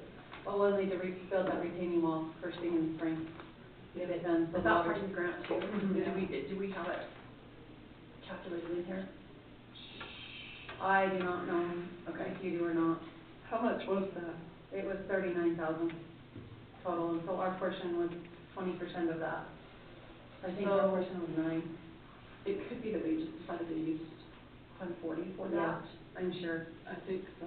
but if we need to do something different, I need to know now. You want to just leave it as Fund 40? And use some of that? I think those grants makes more sense coming in and out, Fund especially 40. for this kind of stuff, because it's more of a It's a capital one-time, improvement. yeah, because they're all anyway. capital improvements, Yeah. so. Yeah, Okay. that's easier, maybe that is the easiest way to figure that, your money's coming in and out of there. You're not trying to drag it out and. So you said it was 39, and our portion is $7,800. Okay. So, yeah. And we've already bought picnic tables, which were probably really close to that amount on those picnic tables. So, And they were already used this summer. yeah, we had a family that put them together and put them underneath the, Got rid of all the rest, because Got we rid of all the surplus rest. everything else, so we just hauled them off. they hauled them off, too. They said that they would take care of them for us, so. Yeah. You said 39,000. We've still got 4 handicaps that we've got to put together and haul up there. They showed up late, so Oh, we didn't get this family to get them put together, but we've got them. Okay. And you said it's 20% match? Mm-hmm, yeah. So how did the picnic tables look up there when you went, Vaughn? Fantastic, Good.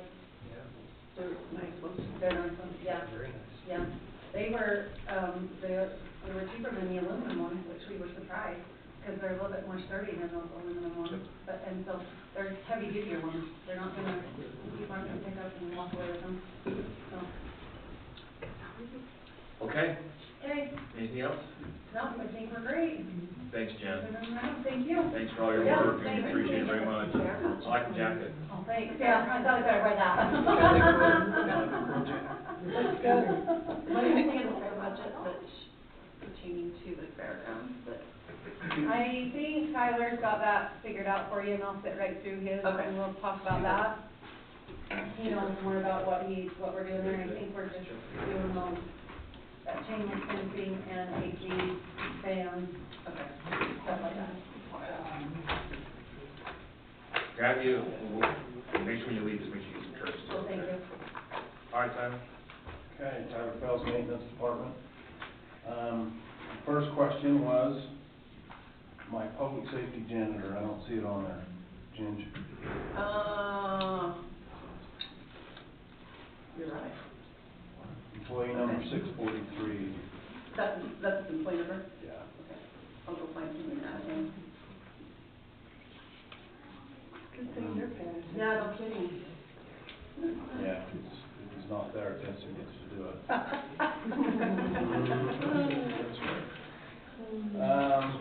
Mine's pretty much just, What about, and then we're contracting here, right? yeah. Oh, that won't be an Did you get employee. that contract? We have it, we need to ratify it in a minute. And that was Jan retired after 34 years, and so we had the discussion that we would split this up. I was gonna contract inside and out, but since you guys approved me to hire that guy for the Parks and Recreation, I thought, well, I'm just gonna have him take care of the grounds here and over at the museum. And the CJC, I'm gonna dissolve that contract up there, and he's gonna take care of that too. So, with that being said, this janitorial contract for this building, plus the CJC, the auxiliary, the business offices, will be all contracted under this. Kristen Brown, Made to Shine LLC, they're gonna take care of that. The contract is for a year. This is a labor contract only. The county will still provide all the paper products, equipment and stuff like that. And I'm actually gonna turn everything over to her on Monday night.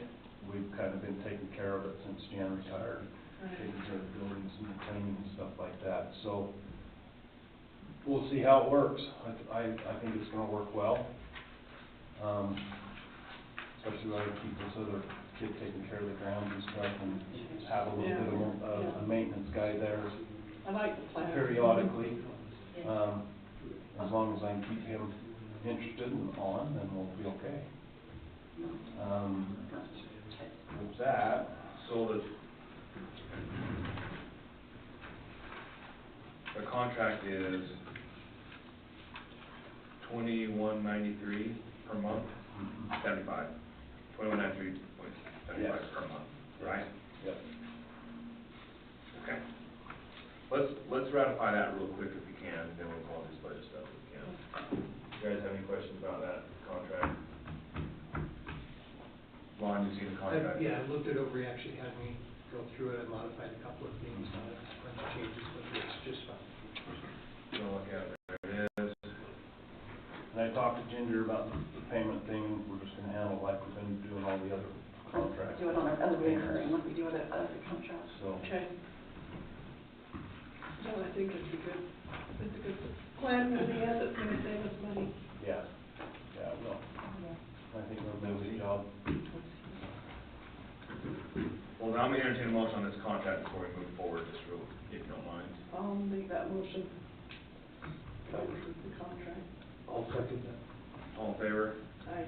All right. Thank you, unanimous. Perfect, thanks. One other thing that just popped in my brain.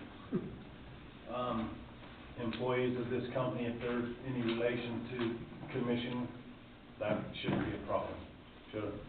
Where I'm basically the supervising body over this. Yeah. Okay. That's correct. I just wanted to make sure that it was all in. I don't think that you can, know what you're really doing this. Well, We all, well, if you wanna look, I bet we're all related, so we're in trouble. We all might as well just take vacation. Yeah. Every day. Ginger brought up a good point, maybe just have her turn in proof of liability coverage. She could get her, like, certificate of coverage for liability for the people. That was the other question. She does not, but she will if she Okay. needs to. I think we, We got that on the contractor in Melbourne. yes. We do, okay. Do we? We should, if we don't, we need to amend it and add it. I don't remember even. So I mean, there's asking a that clause, question. Yeah, there's a hold harmless clause in that contract, but As long as there's a hold harmless, then I think that we're, would I be safe to say that's what it is on, that one section of that contract? Just how will she hold us harmless without the liability insurance? yeah. So I think that's a good point, Ginger. She can get it at a relatively low cost. I mean, there are local insurance Yeah. providers that can get it to her, so I don't think it's a huge ask. Okay, I'll get with her. Thank you, Tyler. Yep. All right, budgetary stuff. Any questions on that? You guys, do you want to go into Tyler specific or? I don't really have anything. Mine's pretty much cut and dried. If it's broke, you need to fix it. This is true. We're fine. I mean, it's all kind We of. talked about how we split out. It's all been there the same. Can you tell us what's gonna break next year so we know what? No, I won't. It's just like, you know. The government building, you split those out into different categories Yeah, now. we kind of subbed them out. I've got some additional stuff on there where Jan's got like stuff for Tusher. I've got some, not very much. I mean, I got, what, 1,600 on there for sprinkler repairs and restrooms and pavilion repairs and some toilets if we end up having to I have one change them. question. Minersville Lake had the staying of like the cabins and stuff. You don't have it on the maintenance one, right? I'm just making sure we're not duplicating the same. Well, I've got painting. I've got paint for the cabanas, cabins, and pavilions. And I think what you got done is like the restaining, like the, Oil. Yeah, like oiling it, The cabin. which is a total different So is that thing. gonna be a redundant? That's what I'm item? asking. I don't know, we just wanted to make sure that we You had got something 6,000 on there, right? either in Yeah. hers or in mine, Have you both got 6,000? because we're trying to do it, 110. just trying to do it in sections.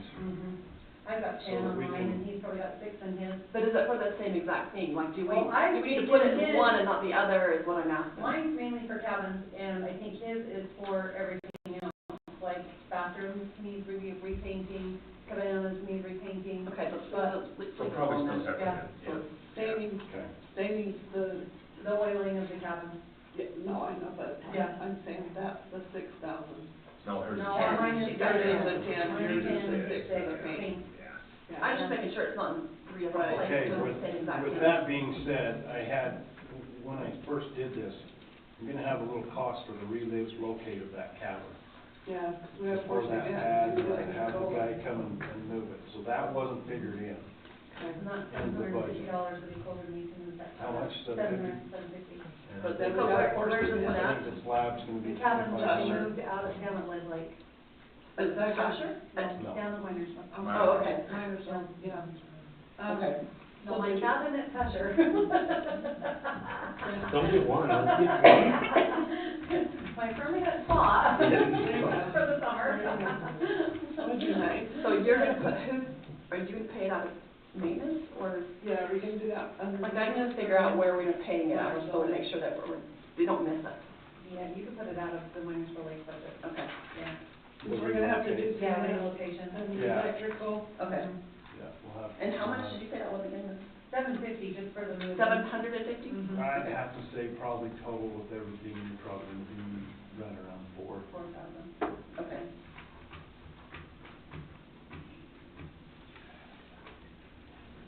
Okay.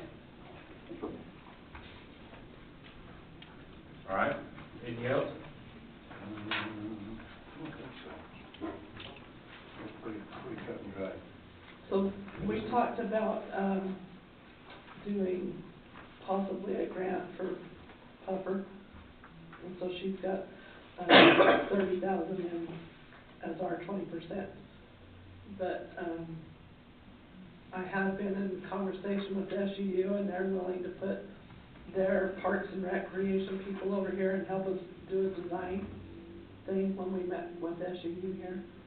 And they want to be, because they're supposed to do community outreach stuff and service projects, and so they would like to help with that. Just like their engineering department or what? Mhm. Okay. That'd be good. Yeah. Yeah. So we need to get on that as soon as possible. I'm gonna train that up this afternoon. Kevin's put a map together with the the blocks. George has decided which cabins he wants he thinks that are gonna stay or which are gonna leave. I'm gonna go out and mark them and take pictures. So on the, So we can put those up on 40, you're talking, right? yeah, Okay. So I didn't put anything, so Tyler's budget with maintenance, I put a Puffer Lake and I put it kind of yellow because I don't know what, yeah, we don't know where we're at. right, I don't know what to put. You want me to put all of it in Fund 40, so regardless if he's touching an invoice, Jen's touching an invoice, you want me to put Fund 40, or do you want some of it allocated out of maintenance? I mean, I just didn't know. Well, I'm gonna use that LATCF money for that kind of stuff, because it Okay. will be permanent. Okay, then I'm gonna put a little note in here that says use Fund 40. So here's the other question, is if we have cabins that can be picked up and moved out, do we need to declare them surplus, or how do we do that? Like if there's anything that can be Is there a value salvaged? Well, there's two, I'd say yes, there's just two to, that have been just to paying have taxes, something so documented. we need to decide what to do with them. If they come pick them up and leave, you know, take them home, or if we end up buying them because they're not worth picking up and taking home. Yeah, I don't know of any that you're gonna be able to pick up. Yeah. You're gonna pick it up. Some people disagree with that. Well, So you know, I'm just saying, there's some of those old historic cabins that have been up there for probably over 100 years. I think we should just declare them as surplus, and then you can dispose of them however they need to be. Yeah. Just to have something documented that says, we had cabins, they were in disrepair, they're gonna be gone, but we're just making a documentation that this is what happened. We do know there's no asbestos, so whatever we do have to burn, we can burn and clean it up. We'd like to get that done now. George would like to burn too now, so, Yeah, if he yesterday. can. But, He talked last night. well, there's snow on the ground. Yeah. Gotta go cycle. Okay, sorry, I drew out of the train. no, my train's done. That's our train station. Thank you both. Thank See you you. guys. Thank you guys On the way out, appreciate all your work. Yeah, Thanks what you everything. do for us. Thank I you. may cuss you once in a while, but. We wouldn't expect any otherwise. Yeah. These guys are good. Oh, they're both really great. Really good. Okay, You didn't even look what you're picking up. He didn't even, There's options. I know, but I was in this building at 5 o'clock this morning, I know what it's there. Oh, you already knew it was there, okay, great stuff. he was cleaning. Come on up, Chad, Jetta.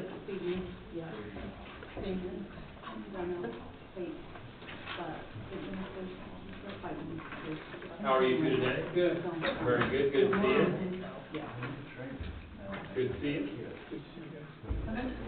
Go ahead. Okay, I'm gonna go first. First, I'd like to thank Heidi for all the work she's doing with the budget. Okay, I'd like to thank Heidi. Can Heidi hear me? Yes. Yeah, thank her for all that she's put in, and all of you, especially the commissioners. This was a great way to do the budget. I loved it. The employees loved it, where you can sit down and talk to them like that, so it worked good. I hope it's something you keep going forward. So, thank you for that. Then, just like to thank Judge Jetta. She's probably, I'm sure, the longest sitting judge in the state right now. You know, it's gonna be special. Stay oldest. He's wise with his words. I'm just a couple years younger than her. But anyway, she's done a good job, and we're gonna miss her. She's got a few months left, and I just wanna thank her.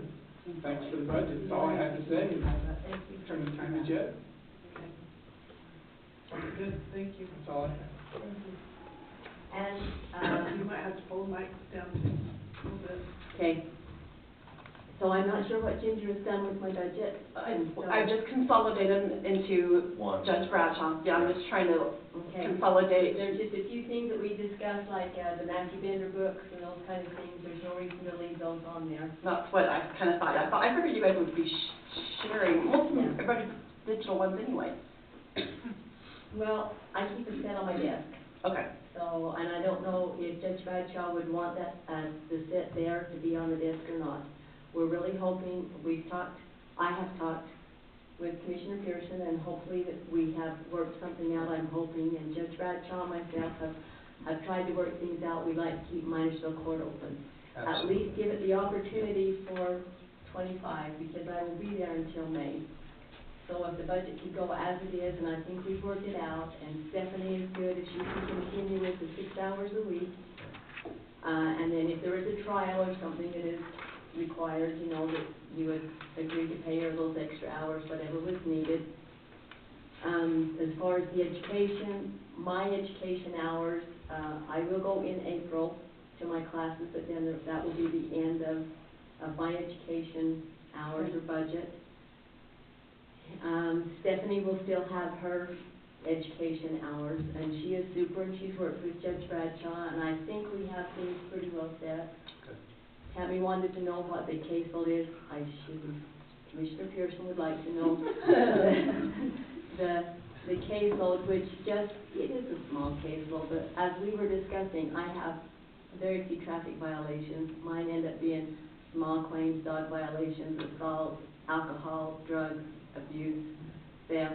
That's what we deal with more in my court because we don't have a lot of traffic. And we've only had 28 cases up till October of this year.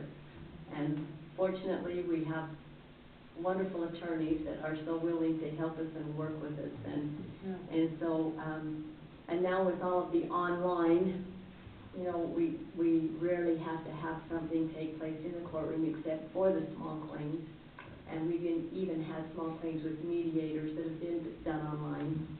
The next 3 that I've got scheduled that should be taken care of before, well, it will be done in the next couple of months, hopefully. Will be in my office, in the courtroom, so.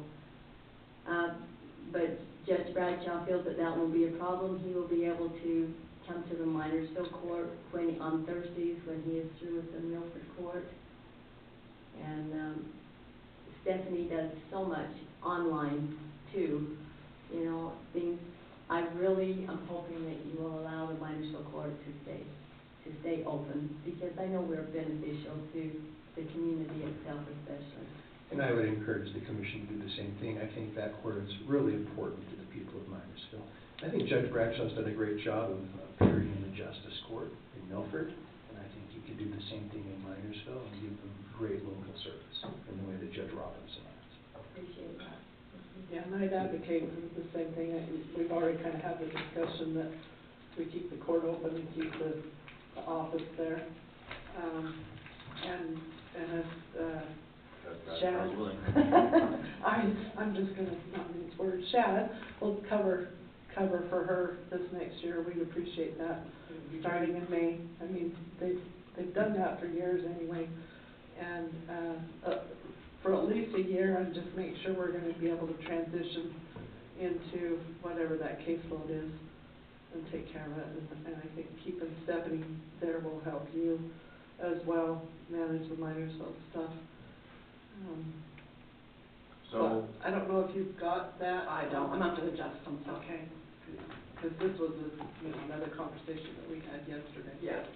If we can keep Stephanie. well, she's on there. Yes, Some. I think she covered hours down in Maine. Yeah, because I didn't, Oh, okay. Yeah. To be able to keep the court open, she'll need to have at least 6 hours. It has to be open an hour a day, which Stephanie takes care of that. And she already has things set to her telephone, so if it rings in anytime, any day, it goes directly to her telephone and she handles it and then refers them to the court at a certain time or gives me a call and we make arrangements to set them up. So she's pretty darn handy, you know. We have things to where our court is actually, if you want to say, is open by telephone 24 hours a day, you know. So it has worked well, and I think Judge Bradshaw will be fine with it. You know, I have no concerns at all. We've had to take care of things in each other's court now for years, and So I think, so you've got the Minersville ramp, you've still got that in there. And then, what is not So the Matthew and Bender books, so are they supposed to stay on there then, or no? I just need to add to it. That is only, the back bender is only for Beaver court. It's not both courts, so I need to adjust that. well, would you need more than one? I don't think so, just once you do it, not two. Okay. and, so you just have to adjust. One for all three courts. Yeah, really, just just We'll one. have to adjust, Just one, adjust yeah. Stephanie Yeah, and just also one. the travel. And also for Melford too. Especially if he's there and Stephanie's there, if there's something that's not in, I'll leave the Just current one book teacher for there, all three. but it can always be brought up online if there's a question. I did build a rent in there already, so that. Yeah, so, so really the only thing would be Stephanie and then. Is your interpreter gonna cost $1,000? That was a question I did have between all three courts. They're costing more now, they upped the rates, I think, it was 50 an hour, they're up to 70 or 80 now, and she gets online, if they don't show, she still bills you know what I'm saying? You are required to have an interpreter. Right. Yeah, he's got it, yeah. And unfortunately, we have to have one available for the course to be able to do it. But when I really need one, and we have, until recently, we've been able to use Janelle across the road at Todd's, and she Comes for us. she takes care of it for us, you know, 'cause she's just one of those super kind of people that is beneficial and helps, so. Well, we paid Sylvia $312 year to date. So that's not bad. No, that's why I'm just Yes. questioning it. The thousand's inconsistent with what we paid. We had a couple of Chinese interpreters too, and Vaughn would visit them afterwards about, I don't know what they were visiting about. Who was it? Vaughn, a Chinese interpreter. Oh. Vaughn speaks Chinese, so afterwards, Vaughn had her laughing, so I don't know what. That's attorney-client privilege. Okay. Confidentially. He's clean his head. All right, anything else from our So two judges? were we able to I'll adjust. adjust on the? And Ginger, if there's things that you need to discuss with me or whatever, be glad to.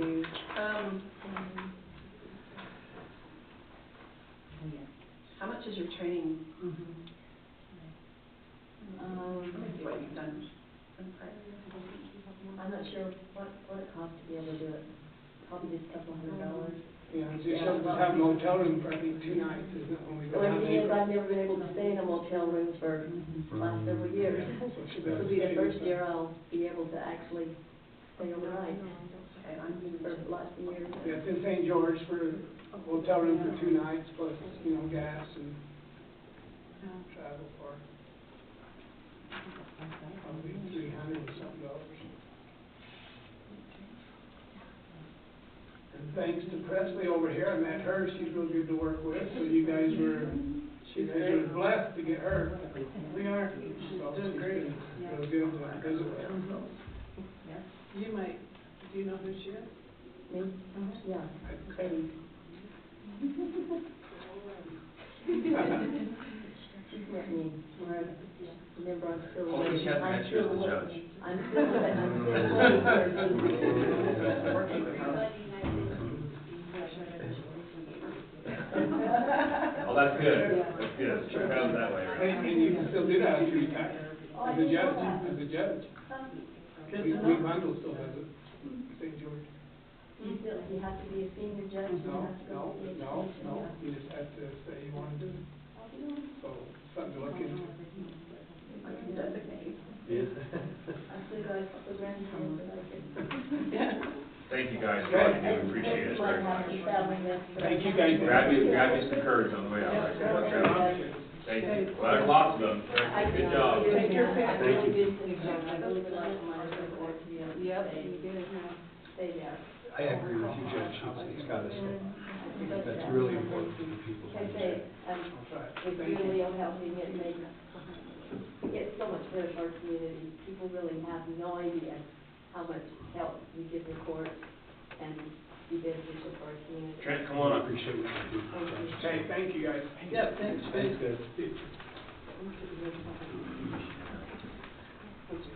We can skip me and come back. Hey, Hey guys. good, how are you? Good, how are you? Good to see you this morning. See you. Echo Shab, this process has been good. I like it. Good thing, so, mine pulled up here. A couple questions, but not too much. One of the equipment maybe changed a little bit, huh? Cradle software The mapping? software. Yeah, so that actually, I think, the original one I got, I think the for line, equipment supplies and maintenance with the software, that should have been 5,000 last year, I think. Ginger, can you look that up? That's what was on my original sheet. 5,000? It's 5, 4 for the appraisal and 1,000 for miscellaneous supplies. And then the one above it, the office equipment maintenance was 1,500 originally. So those actually did go up and should have gone down just a little tiny bit. So I've consolidated, I've taken that, I don't know, I had 2 different miscellaneous supply lines. I've consolidated all those up to the upper one. So there'll just be the 4 for the appraisal software on that bottom line. Oh, so you're saying, oh, I see. It was actually 5 last year, not 1,000, I believe. So I'll consolidate that and. So you're saying that you had a 240 account, but not a 250 account? No, I did have a 250, but it was actually 5,000. So it was on the original spreadsheet, right? Okay. So that means maybe just. Okay. So that one to 1,000 actually was 5 last year and it's dropped into 4 this year. Okay. That makes sense? Mm-hmm. And then, I'm not sure what Milford office is gonna be, that's also lumped in there, but I think we'll be okay for supplies. All the building stuff will come out of a different budget, correct, Ginger? Mm-hmm. Okay, so Yeah, just all supplies, I think you're gonna all absorb the that, be Tricia okay. stuff will come out of the assessors. Have to go through a year and see what that's actually gonna be, but I think we're okay. So, other than that, and then Weston's training, down there at the very bottom. He'll be gone for about 4 weeks to do that, and other than that, there's not any changes. That's good, actually. Train's good. Where's that training at? Solid, up to the tax commission. So he'll get, is it a certification He'll or be, what is it? yeah, he'll be a trainee after he's done. And last course, probably March, I think. You have to do so many hours after that then, or what? Yep, and then he'll become licensed, and then That's so what- many more appraisals, and then certified after that. Right. So license and then certification? Yeah, about probably a 3-year process. Yeah. He'll have some of that for the next 3, maybe 4 years. Well, that'll That'll be be helpful. budgeted. Yeah, it'll be good, Yeah. yes. Okay, looks pretty straightforward. Any questions? No, as long as you've got all your, workshop stuff and training. Yeah, I think so. Got plenty of stuff Do you in think there. your state audit, is that good? Yep. 300, okay. Yeah, they've kept that price the same, so we should be good. Okay. I had to check on that. Okay. Looks good. Okay, thanks, Trent. All right, Thank thank you you. guys for all you do. You have yourself, you're on the way out. Commissioners, I'm here till you're done, so if you want to just skip me and come back, that way we can get on to some of these folks that have been waiting. I'll hang Yeah, out. that'd be Yeah, are you gonna take a long time? No? Let's just do yours. Okay. We're okay.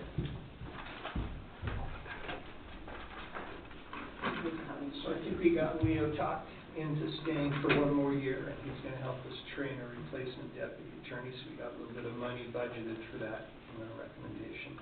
We got some pretty rough trials coming up this year, so we're asking for a little bit of extra money in witness fees and court costs to cover their care as the trial goes forward. And then the rest, I think, is about consistent with what it's been in the past.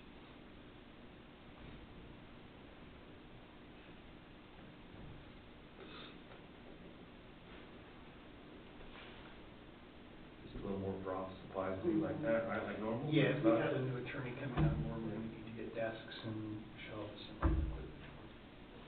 You got room for another one? No, we don't have room for that. I don't know where we're You're gonna gonna put them, we're gonna have to hang figure them on a that out. shiny nail in the corner? Yeah, we might put them in the library temporarily, or maybe even the copy room if we get desperate, we'll see. So you're hoping to find that new attorney in mid-year sometime? Exactly right, yeah, so the plan is, announce April, May hire in June, and then have them there with Leo working and training for 6 months. He does such great work, and in some things, he's like just the guy who knows. And You so gotta have that we need that institutional period of wisdom. time Right. for, the new person to train correctly. Okay, Okay, looks good. looks good. Thank you much. Yeah, thank Grab you. some curds. But if you're gonna sit up on here, you are gonna share. I'm just kidding. I got the Allison, come on up, I think you're next. How are you this morning? Great. Very good. So before we start, can I just read you a 60-second thing? For my class I'm taking is Leadership Challenge, and I love the book. And I read this and I thought it was perfectly fitting for the fair. Celebrations are among the best ways to capitalize on the need to connect, socialize, and create a feeling of community. Research on celebrations has found that they infuse life with passion and purpose. They bond people together and connect us to shared values and myths. Ceremonies and rituals create community, infusing individual souls with spirit. When everything is going well, these occasions allow us to revel in our glory. When times are tough, ceremonies draw us together, kindling hope and faith that better times lie ahead. Moreover, scientists find that celebrating stimulates the feel-good chemical in the brain, dopamine, and strengthens the sense of connection that people have with one another. With celebrations, leaders create a sense of team spirit, building and maintaining social support necessary to thrive, especially in stressful and uncertain times. Celebrations strengthen the sense of community, helping to ensure that people feel that they belong to something greater than themselves and that they are working together towards a common cause. And I thought that summed up our fair perfectly. You know, it's a big budget, but it's, according to this book, it is well worth it. Well, remember the discussion we had during COVID? Yes, yes, that's The county exactly. needed that fair. Yep, and 100%. that's exactly what I thought when I read that. In those times, those tough times, they're even more necessary too, so. Yeah. Anyways, thanks for like obliging to let me do that. I thought it was just perfect. Just don't require it from us all.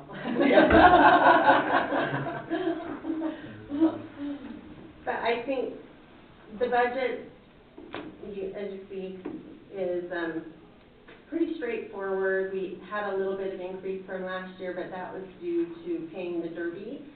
And the special exhibit, I wanted to keep that in, the Scouts and Cows, I want to bring something like that. Which I do think the Derby was very well, I don't know, Yeah. it was well worth it, I think, I feel like it was a good Derby. 100%. Yeah. So, the only thing I wanted to maybe just bring to your attention is over on the, county clean expenses, we upped our scholarship to $2,500. We had a donation to help us with that, and so I think that is somewhat reflected in here.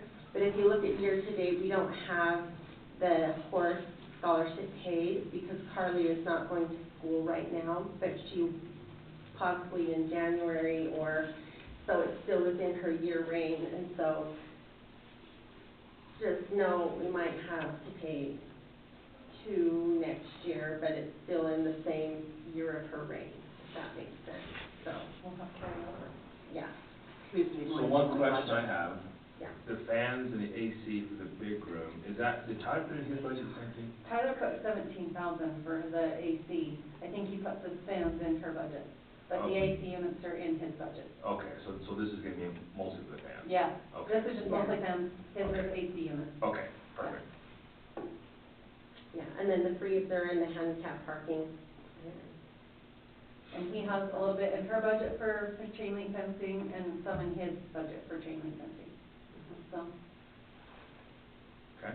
And we already did the tents and the loading Yeah. chute and all that. Yeah, I'll go take all that out. I left it in there for just, Okay, for historicals until we get done with this. yeah. What about Yeah, panels? we bought Do need- 2 tents, so We got we panels had already. 3, but I $5 think for panels. we were okay with the 2. What? The tent? The tent. Yeah, I think we were okay with Chain it. link panels, 10. We got by, and it was fine. We didn't have rain like we have had in the past. And Those we had tents, wind, so those tents, we had to adjust them a few times with the wind, but I think they held up way better than, They do hold up, other than they just lose their poles. So we may have to figure out a way to keep those poles, secure, because when the wind picks up, Like a better the stake. poles fall out from Yeah, I underneath know. us. And so I picked up a lot of poles during the fair and stuff, and I just worried that it was gonna, hurt somebody. yeah, because they just. They just fall over. Yeah. Yeah. They're quite a tall pole, but we'll probably have to figure out a way to keep them secure so they don't. But that's what twists your poles all up anyway, but I mean, there's not a frame around it to twist, so that helps. Right, Yeah. right. You should just turn off the wind. I know, Yeah. I will. Those are the times you need to do that. You got that yours right. Mr. Chairman? Okay, I'll draft the resolution. Let's figure that out. We prepared for so much Yeah. rain and Let's stuff. draft the resolution. So do we need, we're okay for panels though? Yeah, We don't yeah, we need to don't need to replace do them panels, here, no. whatever, because Yeah, with all the other events. yeah, we got those panels what was it, 2 years ago, Ginger, we bought 10 more panels, and that helped a lot. Because they're not taking our panels from our arenas now, those big ones stay in, behind the arena, in the chutes where they belong, in the pins. And we just had to get people to understand that. They use the heavy duty ones in the pins and let the arena ones stay out in the arena. What about Carnival? There's no, those Carnival, you have 2,500 last year, nothing this year. Is that? So in the past, the county subsidized $5 towards the pre-sale tickets. Yes, okay. And then they did $5, so it was a $10 discount. This year, they sold everything online, which actually was a lot easier on us, but it made it difficult for the county to subsidize. So we just thought, well, we'll just see how it goes. And I think moving forward, we'll just let them take care of that. So on the scholarships, you just went up $500, do we need to do more than that for the scholarship, or what was the increase? So we increased the Queen $1,000 to $2,500, which is still, we're still like towards the lower end of scholarship. I think, Sevier County, Iron County, they're more 3,500, but at least if we go from 15 to 25, we're closing the gap a little bit. And then we did increase the attendance $250, so there's $750 instead of $500. So technically, it would be $1,500 increase. And I don't know on the horse how we want to do that. We in the past have had them the same. So if we increase the team, then maybe we need to include the rodeo queen. That's something we're going to have to think about, actually. Okay. They have the queen help all year long with different things in the community. The horse, they help with the rodeos and the horse races and things like that too. Horse 4-H. And horse 4-H. So they both, it's not a one-time event that they're helping. It's the queen, honestly, the rodeo queen put a lot more time and effort into it, I think, than the rest of them do. Yeah. Well, because they go to all the other rodeos, they advertise, they go to all of the different parades, and they divide up, and they do that. They put a lot of time and effort into it. Yeah, they do. They have to put a lot of effort to get their horse there and get on, ride their rodeo. They don't just get to show up. So maybe that's something where it was not even, and then with Mike and I don't know how many years ago, it was with Charlotte Jordan that were like, we need to have him even. It wasn't that long ago. So that might be something, if there is some room in the budget, to just increase both of those scholarships by $1,000. Okay. So B and D, so 4,000, is that what you're saying? Yes. Rodeo queen expenses and team expenses. Or in the scholarship. Beaver County. Is it the expenses or the scholarships you're asking? Scholarships, A. Scholarships. So I would that say it would be A. So that actually should be $8,500 if you can, because we increased the attendance to $750 instead of, and really, like, it doesn't even pay their gas if they're going to different places. Right, Or, no. but at least it's something to I had one other comment with, our conversation with Tyler about, I should have had it while he was in here. I We wonder. were talking about the handicap parking. Yes, I think he's got it in her budget. It's just not on the. It's $10,000 on. Well, Yeah. what he wanted to do is move the carnival down into the parking lot. We've tried that, but I don't think they're willing to budge. Well, but the carnival has to go where we tell them to. Here's my thing. Trying to get the senior citizens in and out of there is a nightmare, especially for the dinner, for anything else. And if we could move the carnival off the back of that building, if we could put them somewhere else, is there any way of doing that? Yeah, we actually have had this conversation with the carnival. We thought about moving them out by the livestock barn and having it out there. The problem is you're really segregating your fare by doing that. Right. You can't have, and the main reason is the safety, because you're going to have kids going through parking lots by themselves, back and forth, instead of having a safe space where no cars can get And through. what about if we did it So- on the east end up on the hill? The carnival? I'm just, this is Tyler talking about, Mhm. and I'm like, you're not wrong, because trying to get the seniors in and out, get deliveries, get all that stuff to the back door, you can't Yeah. because the carnival's in the road, like, Yeah. so. They actually, last year it worked better where we brought them to the back door, that garage door, and brought them through the back, and it worked great. Yeah. We just had that area cleared, and they came around the back way, they dropped them off, and then we had them just Yeah, I park saw up them on the doing one hill. out that way, yeah. It was, Because we had the little golf cart thing, too. Yeah. Well, and even the senior citizens bus pulled back there. yeah, the Yeah. bus Yeah. goes right back Right there. back Oh, out did there. they? Yeah. Yeah. Oh, okay. Yeah, all those cars, and so we just kind of had the vendors, like, leave that open, knowing that we needed to have them come, because then it's even closer access than handicap parking. But, yeah, that's my concern with moving the carnival, is then you sort of like segregate the fair, and then you've got kids running through the parking lot unattended, and someone's gonna get hit, especially when it's dark. Yeah, it's not lit or anything. Yeah. Yeah. Well, you would have to, if you move the carnival anywhere, you're gonna have to do it like Carolyn and not have parking anywhere around that. And you're gonna have the parking down below and then no parking in front of the playground or anything like that. So, just so that you didn't have that. And we're already Thinking tight on about where parking. Carolyn Yeah. Carnival goes, and there's nobody that can, you can't pull in Yeah. where that is at, you know, you have to pull behind there, or, you know, you have to park a mile away. Mhm. Well, I'm all for listening to other people, so that, Oh, we sure. just gotta talk through it and figure out what the Yeah. best way is to do Yeah. that, but. Mark will freak out if you take over his livestock farm, just so you know. Yeah. Don't go that area. Well, and that's gonna present another thing, is to have all that noise and music going right by the stock shop. Right. That would be, Yeah, that could be a problem. it's crazy with steers anyways, you know, it's a new environment, people a microphone, and to add lights and Need more music, space, it sounds like. that would be, yeah. Well, I wonder if you moved the carnival, just did it in a line in front of those trees, you know, and then just did the panel fencing, so that you did it, you know, just as a straight shot, like, so that people had to come, you know, park that almost up to the parking lot by the fair, and then it just goes straight down that way. Well, we'll have to discuss that Yeah. stuff, Yeah. we got a little more time. Mm-hmm. Any more budgetary items?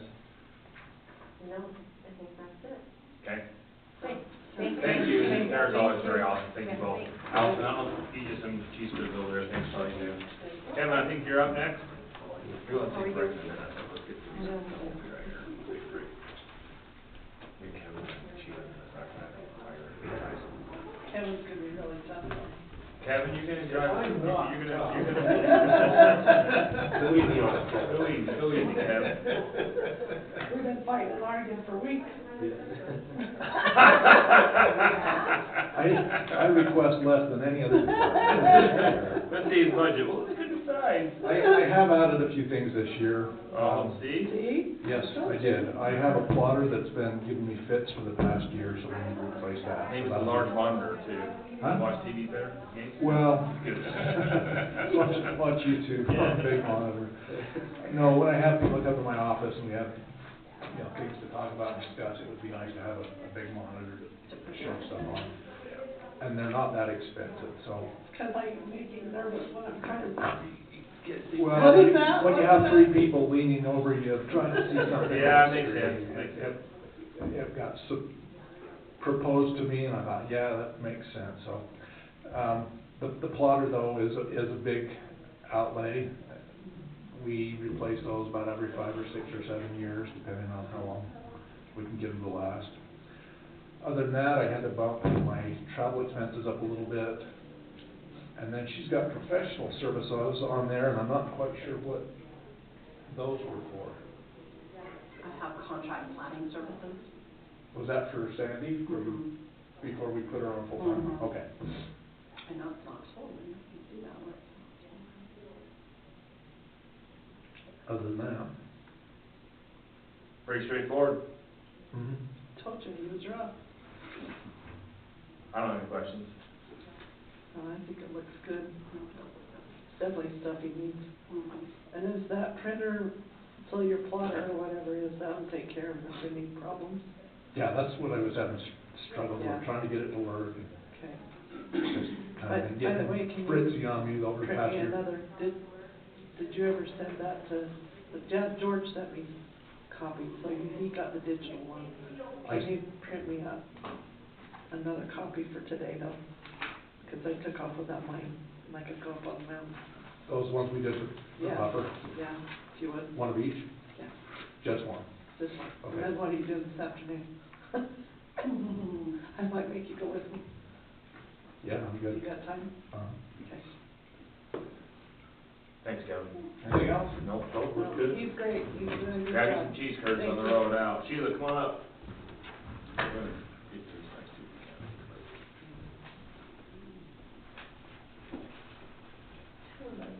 Which one did you choose, Good Kevin? morning. Salsa. Salsa. Good, bring it with you. All right. Thank you. Good. Invitation on the. I won't be here, sorry. Oh, that's all right. It happens. Always. That's a busy time of year, I'll tell you what. I know, it is. Okay. Think Commissioner Yard is gonna come? I think so. Right now, my calendar is open. Okay, mine is not. Okay, They'll that'd come be for good. free food anytime.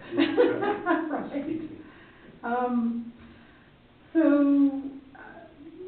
on the mileage, I bumped that up a little bit because of gas inflation. I looked at my budget for this year and I've just about gone over already for mileage, so I bumped it up a little bit because of that.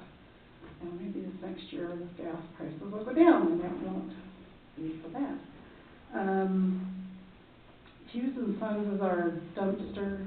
Yes. And I noticed in the budget, we hadn't budgeted correctly last year for them, so that is why that went up. That's up a little bit, yeah.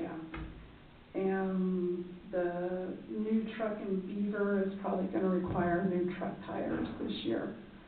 So they didn't apparently put very good tires on the truck when we bought it. Oh. And I'm told that's normal, so.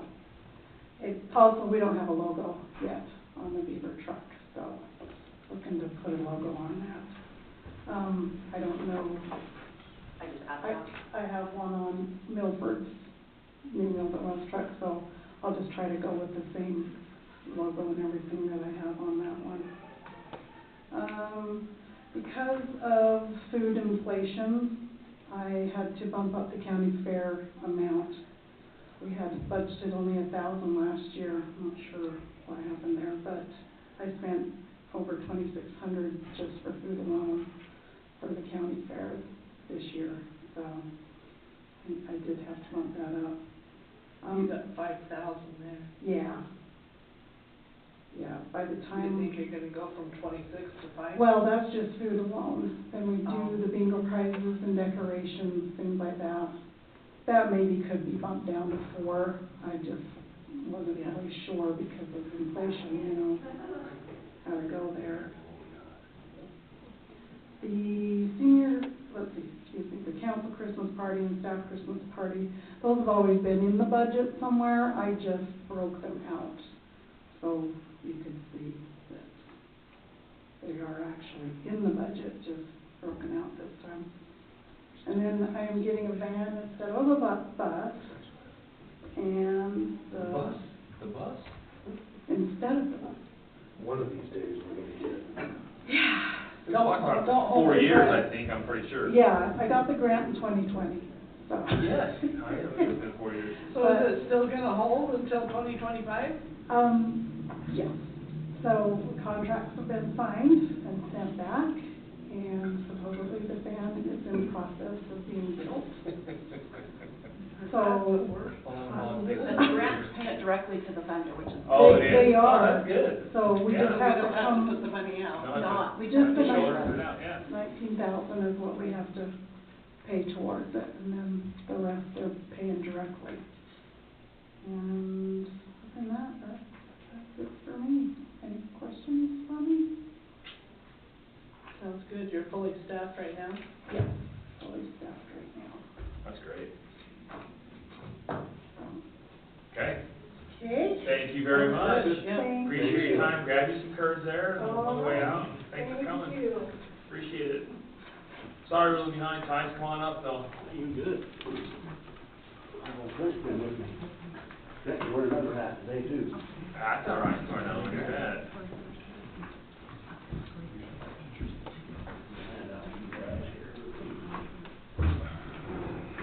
Thank you.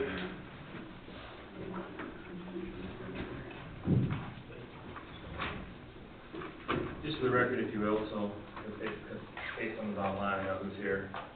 Introduce yourself. Ty Palmer, Department of Ag and Food and Conservation District Coordinator. Trent Brown, Conservation District Member. Perfect. Okay, go ahead. Appreciate you letting us come today and just want to say thank you. I think you've already given us a little money, so according to our clerk. Yeah, we already paid your bill. Yeah. Things are coming saying thanks. Say thanks. Yeah, it's nice of you, yeah. And just give you a little update of kind of what we're doing, I guess. Okay. We're in the middle of a little office move right now, but we'll have a little bit more local numbers for you, but, we are getting these out to all of our county commissioners around our 5 county area today, and kind of gives you now, give a brief outlook of what our conservation districts are doing in our counties, and we're zone 5, by the way. But, appreciate, the money you guys give us, a little bit of money we get from you guys, we put it towards conservation on the ground, and, we've had this last year, we were able to secure a couple of, major grants from the, Department of Ag and Food. We've got some soil health equipment. We've got 2 no-till drills working on both sides of the county now. I think in Beaver County, we've got about 800 acres recorded on it. Over in Quinn Anne, we don't have quite as many. So these are new New no-till drills, drills, yeah. aren't New 12-foot, I saw somebody go up there with one the other day. yeah, they're nice machines, and I think we're excited to get them to use. We need to get them be used a little bit more on the other side over there on the Northern Minersville side, but I think we'll continue to spread the word. So is anybody using them on, cropland, like specific cropland? Because I Yeah. know a lot of the other counties have been doing that, so like instead of, ripping and plowing out your alfalfa and stuff like that, but the corn ground, they come. But all of ours have here that I'm aware of. Yeah, we're making, They're already happy with it. on hay ground, a lot of use with them over here.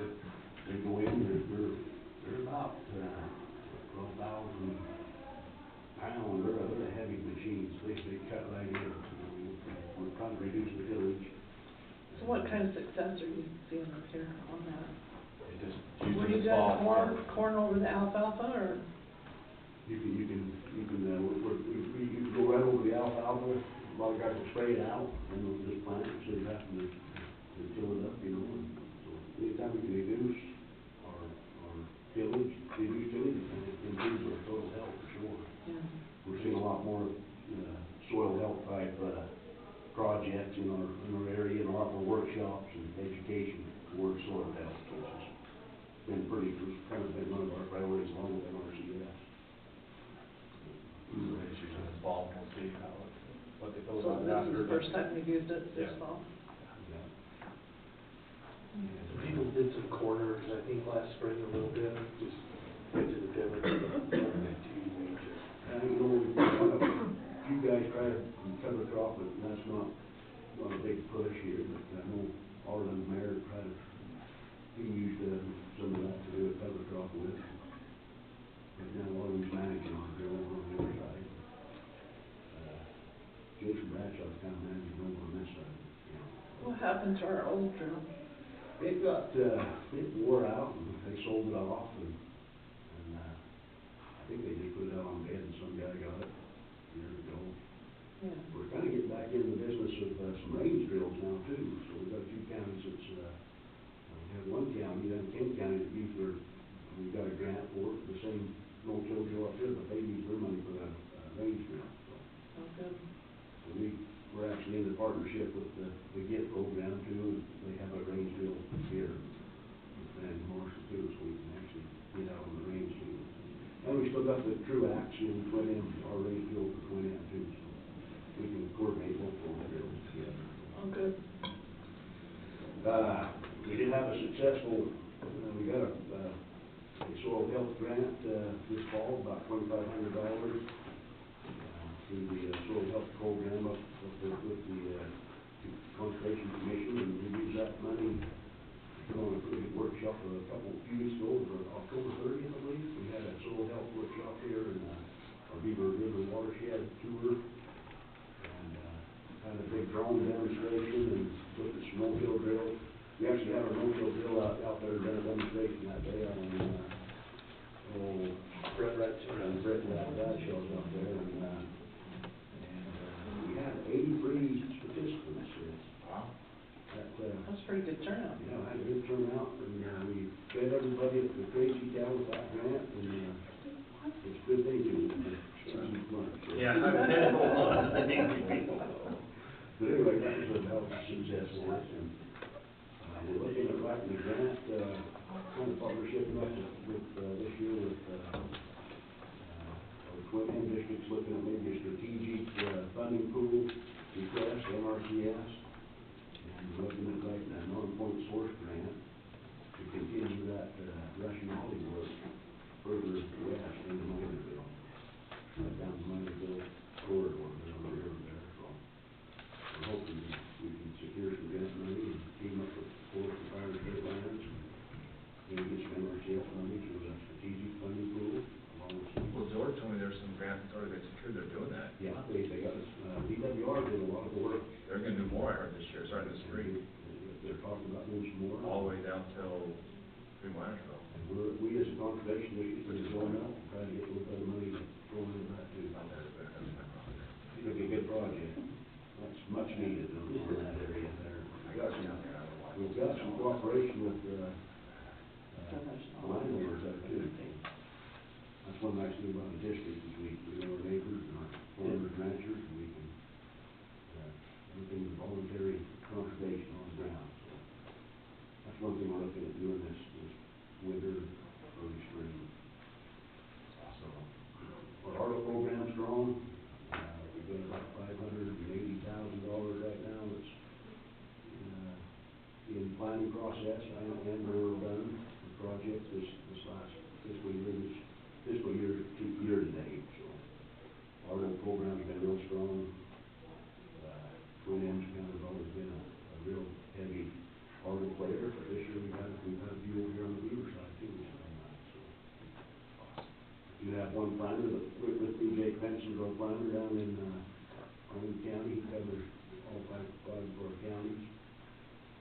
And, I don't know, the other things that we've done, we always kick in a little money to the Beaver stock, or the stock show, the Southwest Livestock Show for the kids. We have a little scholarship too that we kick in for an accident here.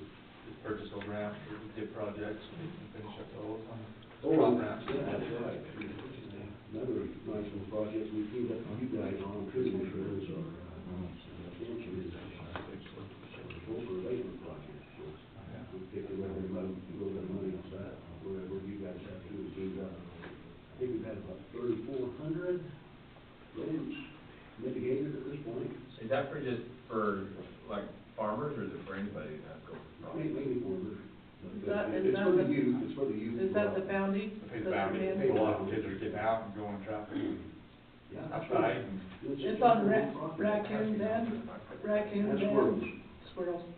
Really? Squirrels. So, Yeah, it pays for a tail. Raccoons on my place. Some of those kids are getting pretty good at it. Get your kids with air gun. When you turn them around. Really? Yeah. any kid up to, Or a trap. any kid up to 18 years old can participate and pay a $12. I think it's $1 a tail on 3 on raccoons, isn't it? At least that's what it was last year. That's where some of our projects are going to Take a little bit more in, successful. Well, there's value there, like you said, to get the kids outside and get them out in the elements and talk to their neighbors. And save the gardeners. Save the gardeners.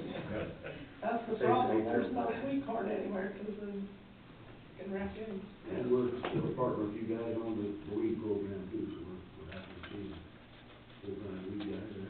Colt's been doing a good job. Yeah. We're excited about that.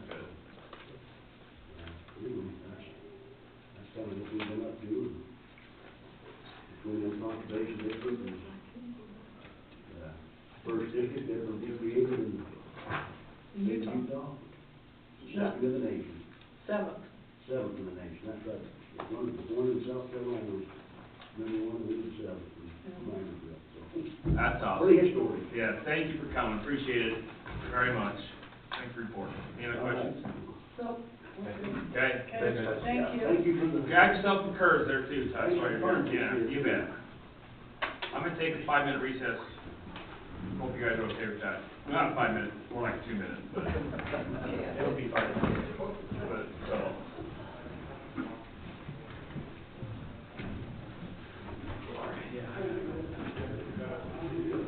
Yeah, you might need more than 5 minutes.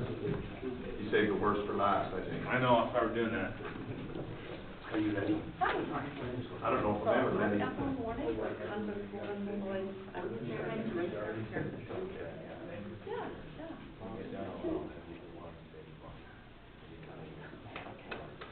Hey.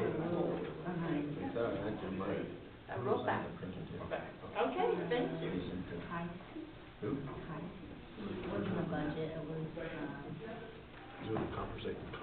I can't even read Boards. that. What? Do I need to zoom that in out here? I can't read that. I don't know, but I know this, so is he like under the, what's his last name, Tice? Palmer. Palmer. Where's he at on the board? 11:05, yeah. I'm just gonna make a motion when we get here, we have to have a coffee pot here. Bunch of BS, so there's not a coffee pot here. I was just gonna say coffee. Ginger said we need one for the office. I was gonna make a statement when it was my turn, but they canceled it. And now watch their movie One Shot. No, this is Ginger's. Oh my gosh, Yeah, yeah. she's my sister. I recognize you now. I'm gonna like, how did she say Chris? Yeah, so Bill Garrett. Yeah, I absolutely know. Yeah. So we actually got called to the care center. Cause it's her friend, I think like over 3 years. Anyway. Put the agenda together, we sit there, and then So, we just stress when we're I just doing can't even it. tell you how she Don't stress touched that her. stuff, we used to, you know, where it is. She And the was good like, thing oh, about it is there's nothing that you can do about it, so when all these other guys start trying to shade and get pissed, and this is wrong, and that's wrong, and it's obviously not what Well, wages she are, had but it. it's Yeah, coming. it's been Thank pretty like. you, I appreciate you sharing that. After January, it's I recognize you now. Yeah. More people in, So how, and let's they start see, coming your in, mom and they dad, start are they? to office, They're both in minors, so they both have that. Oh my goodness. So they live right next door to me. we dealt with that for My about a younger year. sister, my younger sister. Every? And she's like, she's their kids, and she doesn't know that. Between her and I, we're just kind of taking care of them. They said if they, they Yeah, said, we're definitely not the well, point man, for how you that when sitting she's in the there care center, but at 7 o'clock at night trying to get through yeah, stuff? so they're home and we're kind of. Last week was Friday. Oh, you guys are not gonna hold this side, I'll change the Well, window. no, but We it had is. that exhaust fans You're going. passing. Well, yeah, By the way, when you we're did all your, story about so what, I one was of the in the short military. stories about why we shut on this. And we got.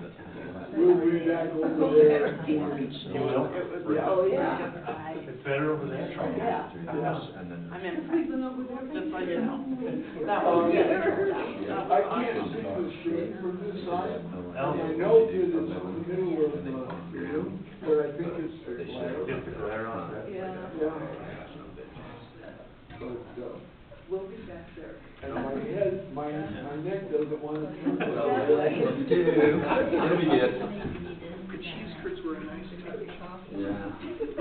No, I need another shot of adrenaline. It's a combination. Cheese curds were nice. Stuff usually gives me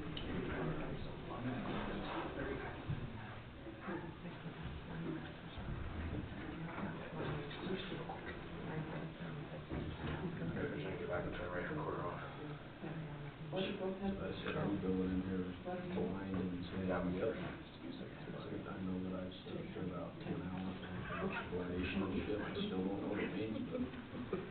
Go. Change that or talk to Ginger. No, I don't bring her because I can't hear her. I found a couple of them, don't bring it on. What is it? Because this is just a pre, it's open the file, I think, so you don't bring it up today. And Tracy might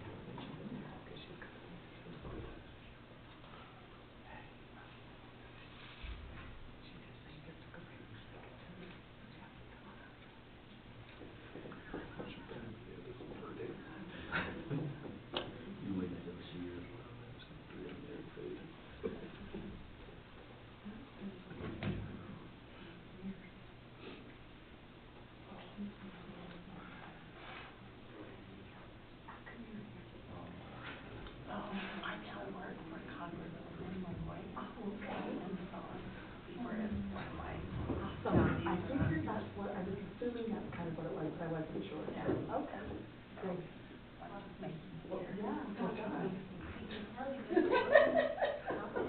We'll have to tell you later. I'll tell you later. It's no biggie, it's all good on you. We can all talk smack back here too, so Yeah. if that's what we're gonna do. Corey, scoot over. You're okay.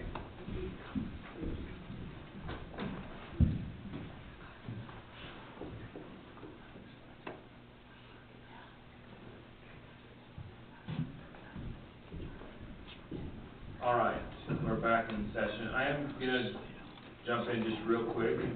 I'm gonna give Evelyn Warnick just a brief moment if she would.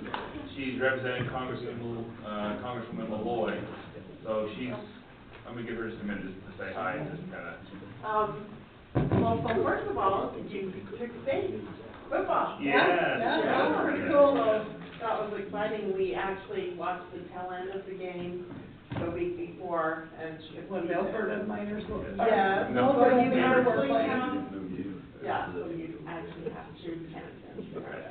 Anyway, so that was fun, and also I think you got awarded some funding from your airport in Milford. I heard there was some funding, I'm not sure what the. Yeah, I don't either, but I know that that was, so anyway, that was forward. And Commissioner Yardley, I think you're wanting to work on something with the EMS or Yes, ambulance. ambulance rates and stuff, yes. Okay, so Cindy wants to bring me in on that, so Okay. I'll be glad to. And I've got all of your phone numbers, I've had her for a long time. Anyway, but we're working on a lot of good things. Congresswoman Malloy is on top of everything, as you know, and I'm sure the other, all of you know that. So it's really nice to be on her team. I'm excited to get to work with her, and I'm over Miller County, Beaver, and Jewett. So anyway, so feel free to call me. I don't have cards yet, but almost. I'm just there for. You'll have to text us. Have you got your business phone going now? I do. Okay. I still use my main phone for the most part. It's really hard to take. Well, I take them both anyway, but Right. So you've got my number, but I have both of yours and I'll text you. So feel free to reach out anytime. I'll be here to help. Thank you. Okay? Thank you very much. I appreciate your time, it. yep. Yeah, no fun. Commissioner, I think the sheriff's got something for you. For her, sorry. Oh, okay, great. Corey, you're up for us. You always say the best for last. The tough one. Of course. Yeah, but James Kylie last. just pointed out you're not last. Not even them. Sorry, we're a little behind. That's okay, I'm just across the hall anyway, so. All right. Are you doing that UDOT meeting, or you did it, or? No, general plan is gonna, I don't know if I'm gonna be done in time to do the UDOT thing. Is it today? Yes, and it's at 1 o'clock. I was thinking that it was tomorrow at 1. I don't know, I got the invite just the other day, and I could look real fast. I just know that there's too many conflicts. I gotta speak, interim session. Well, wait, that's not till later. That's at noon, actually. Oh, it's at noon? Yeah, okay. Sorry. Hold on. But I'll be across the hall if I don't get done, I don't know if I'll be there, so. All right, what you got, Corey? Okay, pretty self-explanatory. Aside from the wages, you wanna move, Scroll up, look front.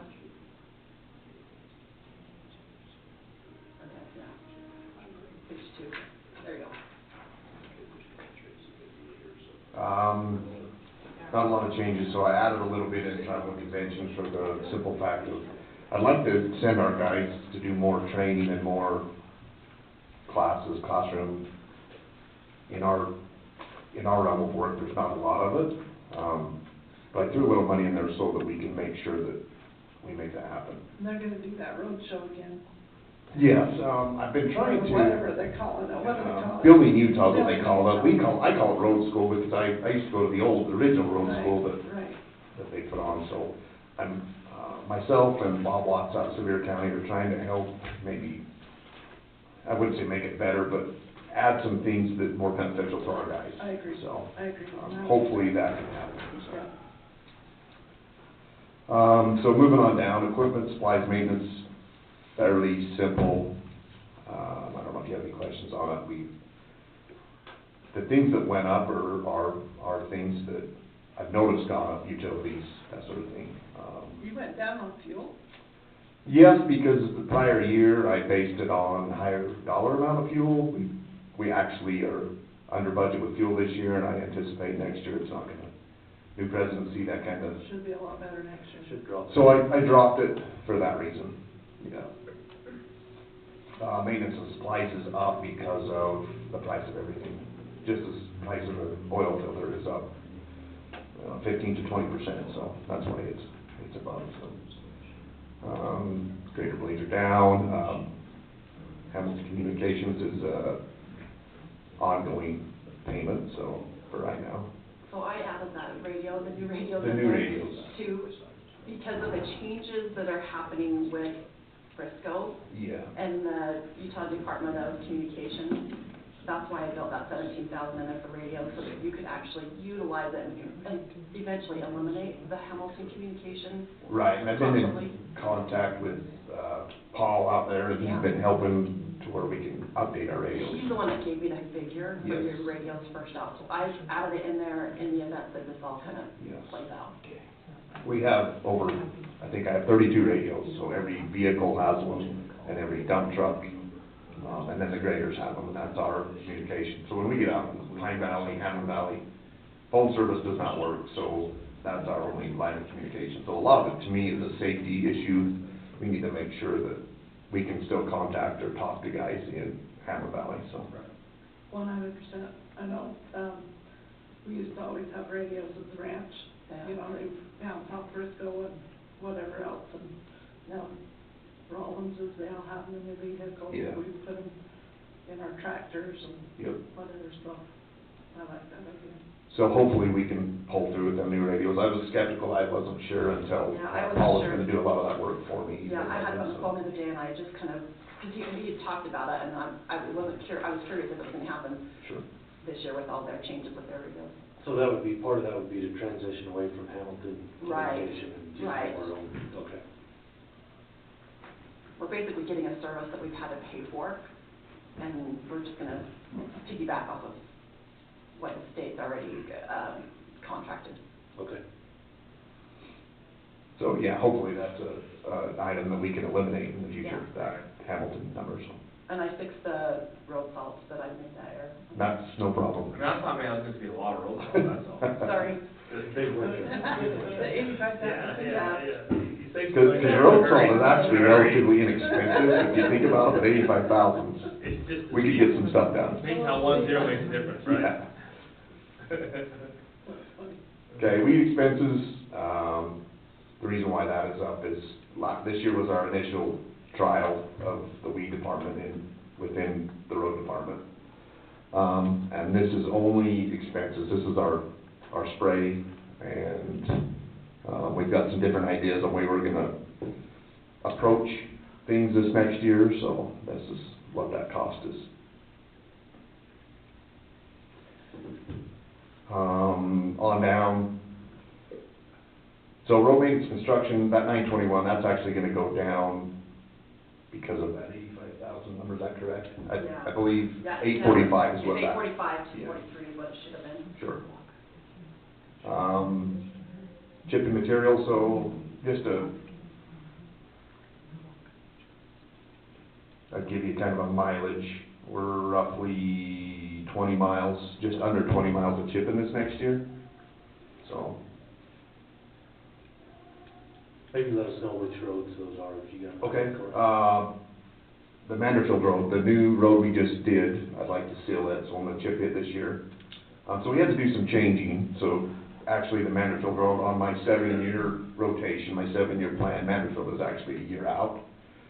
I didn't feel comfortable waiting another year with a brand new road, so I moved it up and we changed some things around. And doing so, it puts us roughly 20 to 22 miles every year, of chipping. Right. So the Manderfield Road, we have the Geothermal Road, we have Antelope Point Road, two of our large ones. And then just the feed mill road, and then a little lane, right next to the feed mill, we call it Millie's Lane, just a little short, half a mile lane, so.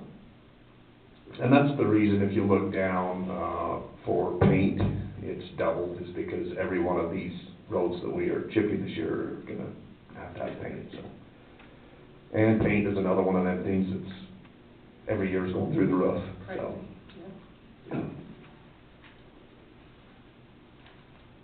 Mag chlorides? Mag chloride, we kept the same. If you remember last year, the mag chloride, we had kind of different ideas of where we wanted to do it. I think we need to sit down again this year and fine tune that and add or subtract, whatever that may be. So I kept that amount there. We didn't use quite 55,000 this year, but I felt like keeping that in was a good number to move forward with. How much did you do this year? You know what, I don't know, I think we're around 45, 43. How many miles is that? Probably 8 total, but you gotta figure a lot of these sections are quarter mile, half a mile sections at a time, so we did a lot, but I think it should be between 7 and 8. Just out of curiosity, when you went up to Copper, did you look at any of that? Have you thought about price at all on that? So I went up there with George. I'd like to have a separate trip with somebody else and have some more discussion, but I have started thinking of pricing, yes. Yeah, well, just some of that road stuff, you know, like if we could patch some of it and if we take a crusher or something up. Or yeah. Whatever we gotta do, I'm fine with that. I just ballpark in case we can put some money on the ground next year. Yeah, before we start throwing numbers, I'd like to go with somebody else and. I'm going this afternoon. And maybe get a little different perspective. Okay, that's good. That's all good. Okay. We're on the same page. The asphalt, Corey, was some of that for the handicap parking at the? Yes, Kyle and I have met there also with Tyler. And so there needs to be a meeting with you commissioners, myself and Kyle, because with ADA, I think there's a little bit of discrepancy there, and I don't know that this asphalt is gonna fit or fill all the ADA requirements. So after him and I have met there, I think you guys should join us, and there needs to be some discussion there. Because there could be some changes, but that 60,000 is for that, yes. Part of that. Part of it is. Part of it is for that, yes. There was 10 on the maintenance side too, is that right, Ginger? Yeah, it's actually in the fairgrounds. Yeah. So I wasn't sure, I didn't wanna duplicate the same. Yeah. So I'll take it out of the fairgrounds and just leave it in yours. Leave it in Corey's? Yeah. Okay. Actually, Yeah, but to add to that, yes, there's some decisions that need to be made as far as ADA. But let's leave it there for the time being, and because some of that will possibly be used, so. Okay. Other than that, tractor rental, same, I rent through a state contract, through John Deere, Stoltz Equipment. That loader, been negotiating with Wheeler on our loaders. So the reason that price is there is our loaders, I have 2 of them, 1 in each shed, and we bought it initially outright. And then in 300 hours of a calendar year, they replace it. So if you can remember back when, we were actually making money on these loaders. Right. That has kind of went away, with Wheeler, and then it became a $12,000 price tag. So I reached out to RDO Equipment, who's the John Deere dealer, and they are actually looking at offering that positive buyback number. Oh, really? However, I got off the phone with Caterpillar this morning, and they're looking at next year of just a break-even number, no money exchanged. So that needs to be some discussion, but I'd like to leave that 5,000 there for a little bit of discrepancy, because I'm not sure. There's no definite answer yet. This is all discussion, right? So No contract on the table yet. yes, yes, exactly. I wanna see what that $340,000 pickup that you got this year. So the $340,000 was the dump truck. It was a big truck. So it was the dump truck, plow, sander, and we just pulled that dump truck and put It just in our got lineup. pickup in there. But we do have 45,000. We need to update one of the weed departments.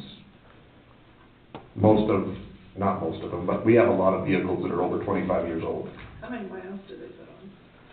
You know what, I'm not sure. I know on the one weed department truck that I'm getting rid of is a 96 model, and I bet it's only got 120,000. Very little miles, but it's more age-related, yes. We're just kind of juggle some vehicles around, so.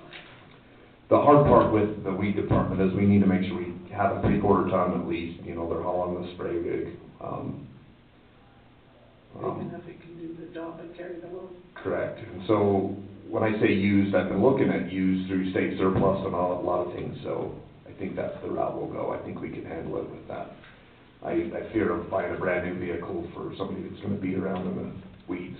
Yeah, there's no use paying $80,000 for Right. stuff like that. But I'd like to. There ought to be a lot of options on state surplus. There is, and a lot, and I've got a guy that works at UDOT with the state surplus, and I put out to him so he can catch them before they actually go into the surplus side. So there's a chance for us to buy them prior to. And then down the bottom, the road shed improvements, and we're just starting that, so I don't know what that number is I gonna gave need. you the number on that this morning from Commissioner Yardley, so I incorporated that, because I was not sure. Okay, pretty muddy, That's pretty good. pretty weird, but Yeah. Any other questions before? No? No, it looks good, but like I said, on the fair, like what you've got at fairgrounds, well, countywide, but that's been great. I think I'll do a pass-through from the general into the road to take care of that ADA for that paving and stuff, and I'll pull it out of. And maybe you need to check with Tyler too on the asphalt. Does he have anything in there for concrete? Because that's options that we've talked or kicked around. That's a good question. Let me look and see really quick. But like I said, there needs to be some decisions made before. What's the best way? Yeah. Because we talked about what we've talked about, but, he has some other rules and regulations, so What we need he to. has for the fairgrounds is he has remodeled the window in the announcer's booth. He's got an AC unit on the top for the big room, and he's got some chain link fencing. So that's all he's got in there. So maybe before we pull that asphalt, we probably, because it could be concrete too. There's other options that Kyle had, but it's not a decision that any one of us could dare make right away, so. Okay. Yeah, so Maybe. we need Kyle in the middle of it. Okay. Yes. Okay. Okay, Cora, That's all thank for you me. very much, appreciate it. Thanks Yep. for all your hard work. We'll try to figure out a time to sit down and talk about some of those roads, and chloride stuff, figure that out. Okay, and we've got time for that, but maybe if we could say that mid to end of February or up a deadline or something, so we can have a plan in place prior to. And you're fully staffed now, right? Finally fully staffed, we got a great crew, I'm really happy right now, we're doing really well, so. Good. Okay. Things are only to get better. Excellent. Thanks for all your work, appreciate it. Thank you some curves over there, bud. All right, thank you. Yep. Good thing you're in that right now. Are you guys okay if Jamie comes next and then? Sure. Comes up? Oh, sure. Cody might need a sleeping bag, so if I. You might take up a long time, huh? Yeah, go right ahead. Where are you? There you are. It's the very last page. Got it. Thanks. So you'll notice that I didn't ask for any additional funds, I just allocated the ones that we had from last year. I was recommending $32.50 for training, because, usually if Cindy goes through training, there's only one up north, and she stays with family, so she doesn't have lodging. But basically, every UX about $1,000 by the time we do the conference, the lodging, the travel, all those things. And some of our workshop, and then I wanted to do $500 for the deputy recorder training. I think this new system of compensation is fantastic, and we are rewarding employees for their effort, but we need to also put funds in so that they can train and reach those goals. Yep. So my only suggestion is to please reconsider that line item. That $500 for the deputy recorder training, right? Yeah. Yes. Yeah. Oh, yeah. Reconsider it, so you want a different amount? No, my total was $32.50, 50. and you're suggesting $27.50. Sorry, I just pulled it just missed the 500 in the Yeah. calculation, so I just fixed that. I noticed that just barely. Perfect. So you're getting it. Yeah, then I'm very happy. And like I said, I just reallocated funds where they really are used more than just kind of generic things. Don't you have to, in your archives, don't you have to send archives? No, Not anymore, no, okay. it's not state mandated. And in the 40 years that Bruce and Cindy were here, actually longer now, never once have they reached out to the archives for documents. So a lot of the big counties do it because they don't have room for housing in-house documents. So, but don't you pay for microfilming for the archives, or something like that? We have now, we won't next year. Okay. Yeah, yeah. I just didn't wanna skip it if it was. No, the big counties, I talked to them at length and said, how often do you reach out to them? And they're like, never. I'm like, why do you do it? They're like, we don't have room for storage. Well, we were gifted lots of storage from Washington County, and we've been putting them together and adding the books to them, and we have years of storage ahead of us. So I just felt like if we have a hard copy and we have our digital backup copy, I see. because if we're missing something and we send it to the archives, then it's an excuse. Right, I see. To me, it seems redundant. And you don't need to do your book restoration either, huh? We've got them in a great place. Perfect. And then your monument, that's 100% grant, like they'll reimburse us 100%, the 28,230. Correct. There were no matching funds. I need to make sure I put that in grants.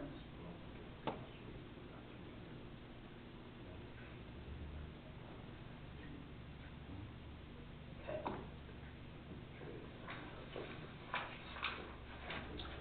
Any other questions for Dave? Looks good. Looks good. Great. Looks good. Thank you. Thank you very much. Thank you. Got me some cheese curds. Oh, thank you. All right. With Kyle. Yeah, come share with Kyle. Sheriff, come on up, you and, right, Kylie.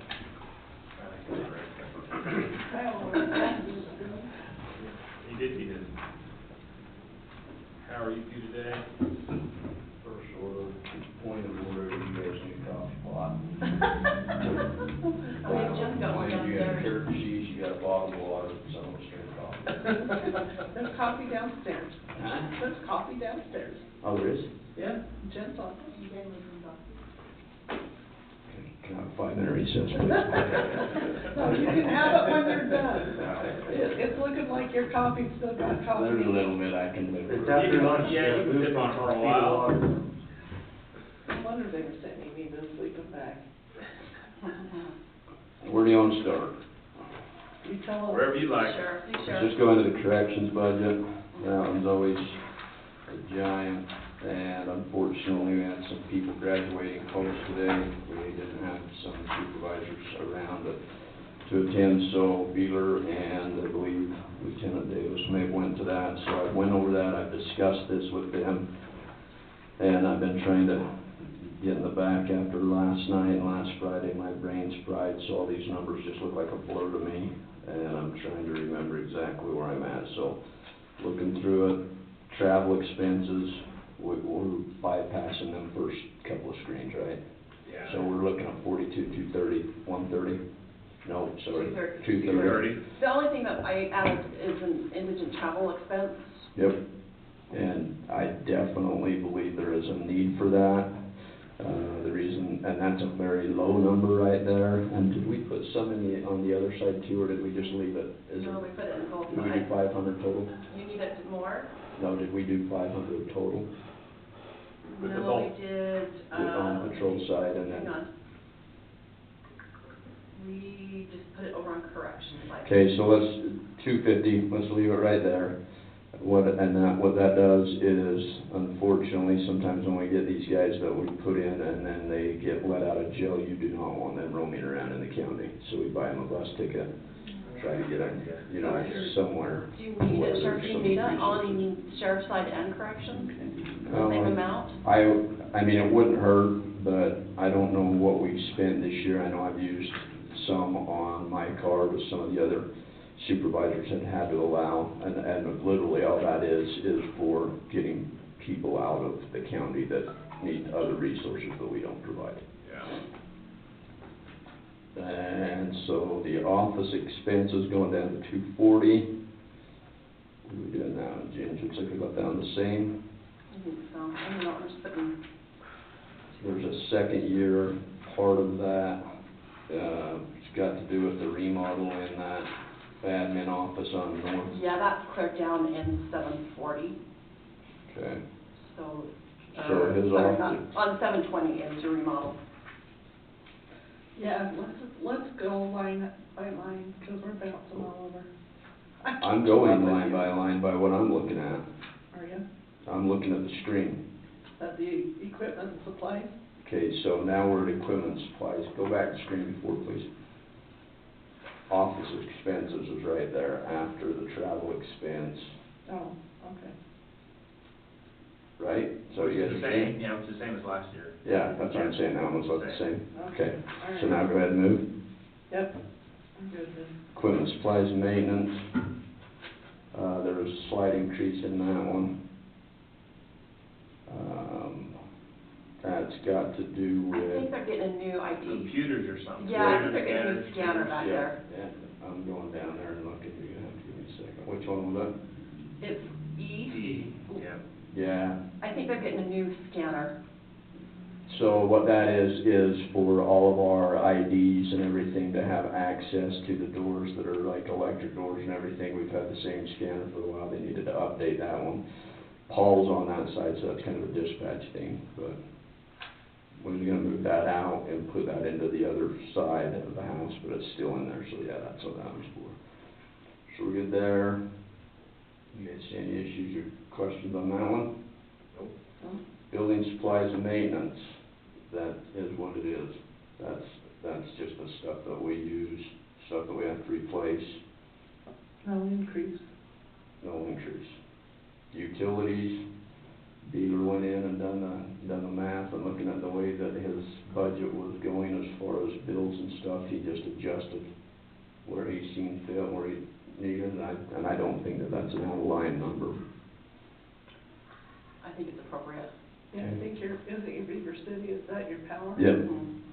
I think that's all appropriate. going up. And I will say this, that we hedge with Summit Energy, and that has saved us a ton of money, which Yeah. is your Dominion and stuff, so. Right.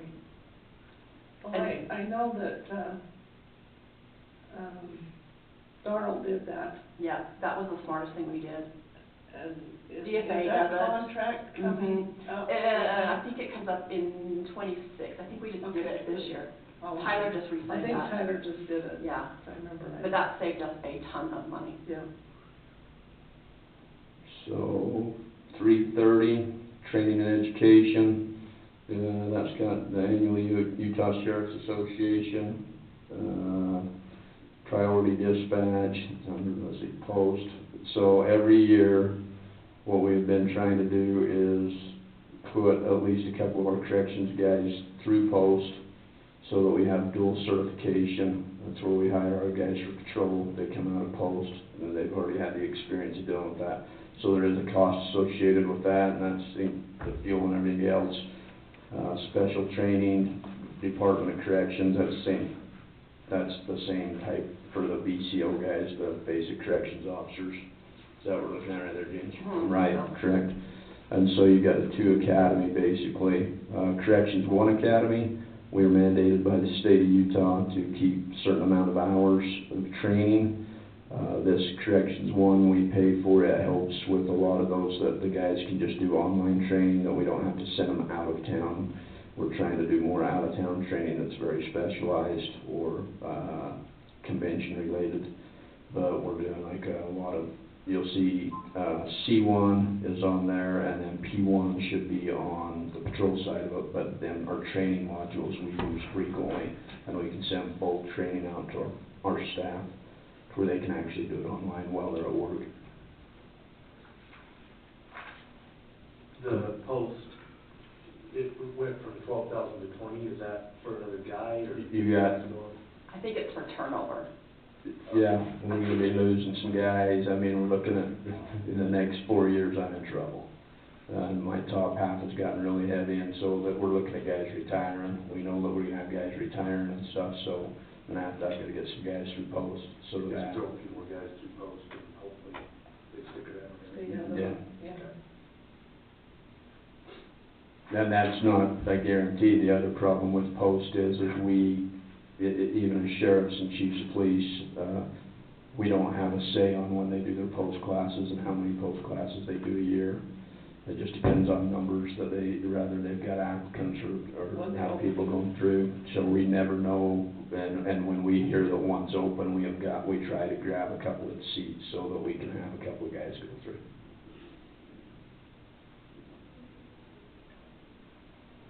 Next, equipment slots, say, where'd you go, Jimmy? Yeah, Press. Preston's running Presley's driving the car right now. Yeah, she's over there just playing around. You know, the next week down, right? No, you're good right there, right there. Slowly, right? Yeah, you're good. That's She it. knows me very well, so. That's it. Okay, 610, that stays the same. We sent some guys to Colorado Springs to the basic camp. This is I mean, a lot of people don't understand this, but this is dual certified guys that are trained for outside and inside problems. That was kind of a thing we done with the state of Utah when we first signed the contract to build a correctional facility, is we would build a special response team for problems that happen inside the county. And clear back in Kenny Northern Sheriff, he asked me to run a dual certified, dual purpose, so if we needed them on the outside. So what it is, there's that amount in the corrections budget and that amount in patrol budget. Questions on that one? Uniform allowance, stayed the same. Inmate medical went up 5. I think that's just what the trend he's seeing, right? Yeah, we Is have, that just pass-through cost though? yeah, the state reimburses for our state inmates, but county, we have to absorb those. Right. And we've been really close to having some big ones. Yes, we That have. were very, very close to being monstrous bills, but we've been lucky. I know a couple of sheriffs has got some that are putting them in the red because of stuff that's happened at the facilities, just natural medical issues, every day-to-day stuff. So on the next one, you know, just that staying in that medical area, that one I think has explained itself. The next one, let's go to inmate clothing. Looks like he stayed the same on that one. Yeah. Inmate services, and I don't know why we got this Xerox. Well, yeah, They have one in the back too. They have one in the back to run off stuff. Looks like he's just slight increase in that one. Yeah. Is that on the global phone? Yeah, global phone is. Yeah, we take some out of that and We some out split of it in half emergency between management. emergency management and corrections for the satellite phone. Yep. And the satellite tracking's on the same, and hang on just one So I second. have a question on the satellite tracking. I don't think we're doing that. I don't think we're doing that either. Can I remove that? I feel comfortable saying yes, because that is people that we put on we used to put them on ankle monitors, now we Right. outsource that. Is there another vendor in maybe Iron County that does it now, that it doesn't even go through us? Yes, and Okay. so, but If we. it's okay, I'm gonna delete that. Yeah, I Or just put a think, 0 on there? I do not believe that's a cost to the Okay, county. that's what I thought too. Admin remodel, that's been planned out. Yeah, for the they last split it couple in of years. half in 2 years, and so that's just the residual amount. And then in the gym, the replacement on that is, there is one of the pieces of equipment in there that was put in the very first part when the new side was open and the maintenance building was, they finally put a gym in it. We allow our guys time to work out. We give them a certain amount of time on duty and or off duty, which in our job, that's pretty important that they do, but there's a universal gym in there that has finally, it's been there since Kenny Yardley was there, basically. It's wore out. And it's done. And so Beaver was pricing those, that's the price he found, that he would like to try to replace some of that old equipment, get that big piece of equipment out there. Capital outlay and equipment, I think they got their new vehicle handled, or they got their vehicle this year, they've got one more. Yeah, I think it's an Explorer that they're trading, I think. Yep. Next. Which wouldn't have helped. I think that's your correction, the next is animal control. Okay, that one, I'm looking at animal control. Yeah. So, I don't have his wage yet, so skip over that. say that again. I don't have animal control's wage yet, so just skip over it. Yeah, I'm looking at just the equipment, supplies, and maintenance. Everything's going, I'm trying to figure out where he went. So fuel, vet services, I'm trying to look what he increased on that one. Look like there's any. I think he stayed the same on that one, building supply and maintenance. I don't know why. The only thing I think we did different on his is doing some improvements to possibly go to a no-kill shelter. That was the only thing. If we went to a no-kill shelter. Correct. But that hasn't come down on pipe yet. Okay. Beaver City, we did go up on utilities in 280. Same thing, just power bills. Training education, as you all know, the Clint is the same as, he's a patrol deputy, and he's correction certified, he's dispatch certified, so he's got trainings we send him to, plus he does an annual, has to go out and get recertified and be able to, if we do have to euthanize, then he gets certified in that and has to attend that conference, so that one should be good. The increase on that's just the way the food and everything's going. Uniform allowance, we're good there, right? Capital outlays on the building, and I think part of that one was in case we needed to, that's two also had to do with the no-kill shelter. And then the vehicle and equipment on his, why did we do an increase on that one? I'm trying to think if it was something with his. It was the cage in the back. Is it the cage in the back? Yeah, I think it had to do with, so he's staying in the vehicle that he's in, and we just gotta do some modifications on it, is that correct? Yeah. Any questions for that one? Nope. Emergency management? Good. Go down or up, I don't say. Emergency management, unfortunately, I did not have, me and Les have not been able to communicate back and forth. It was a very short phone call with him. He looked over it, and I said, do you see any concerns, anything in there that's gonna increase or whatever? And he told me there was not. I think he talked to you on the phone for a short period. I talked to him yesterday. And so there was that Globophone, there was a little bit of an increase in that one.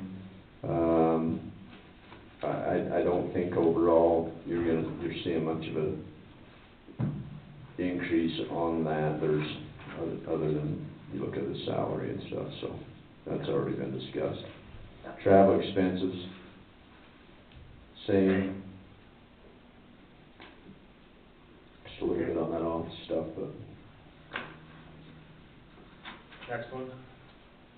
Victims Advocate, next.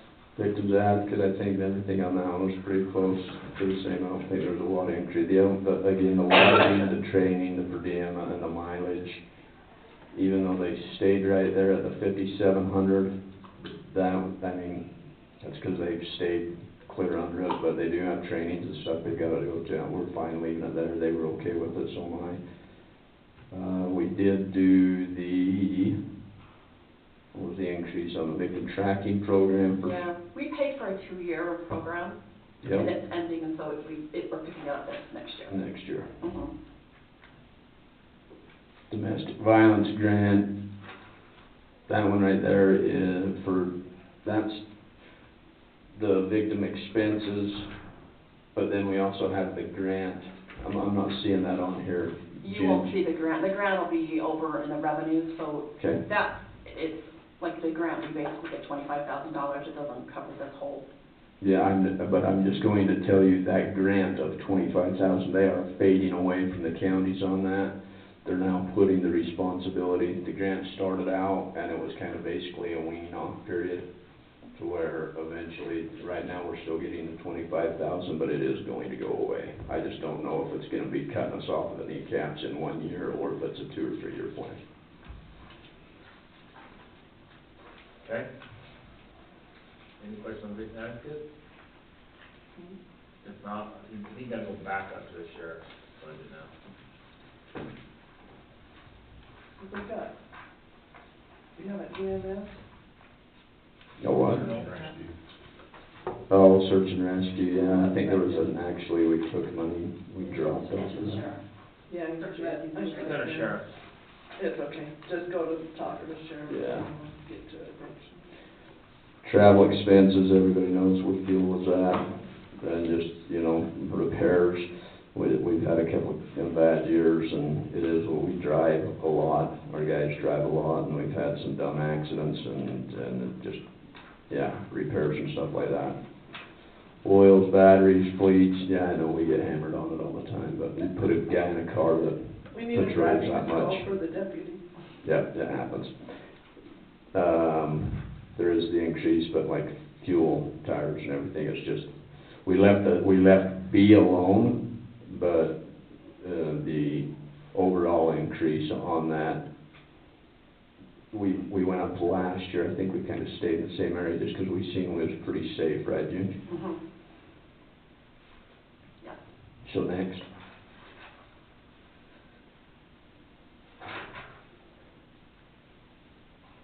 We increased that one on replacing a shredder. Yeah, I think you're getting a new shredder next year. We need one bad. We've had that same one since the Kinney Yardley era, and it's on its last. Don't have many teeth left in it, and we have to shred a lot of stuff. You got your money's worth out of it. Yeah, it's been around for a minute. Everything else in there staying relatively the same. Equipment supplies on maintenance. So where did we, give me just a second on that one. I think your grant's quite a bit. The 10,000. Which one? The grant. 10,000 in your grant. Under equipment. Your Yeah. DUI grant. So, hang on just a second. Now that DUI grant, yeah, we get that, that goes to equipment. There is some overtime that we get out of that one. You had a little bit more on duty gear, leather. That's because of the increased.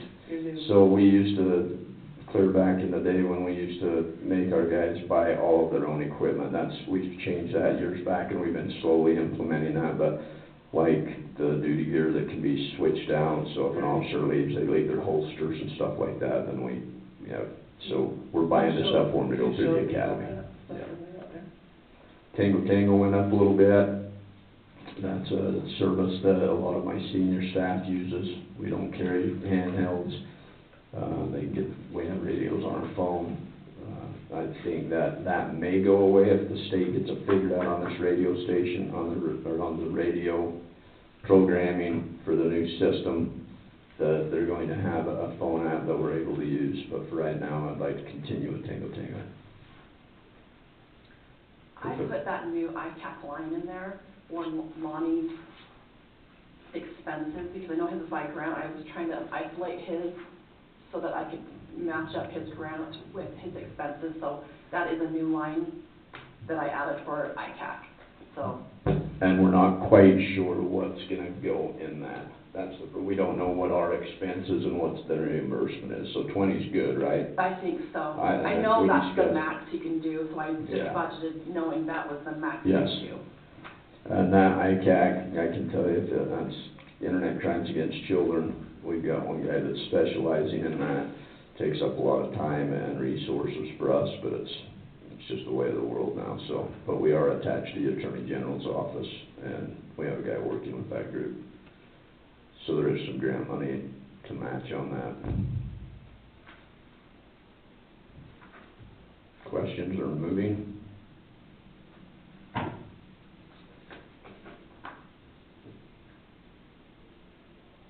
Did we just miss a whole bunch of stuff, or we good? Let's see.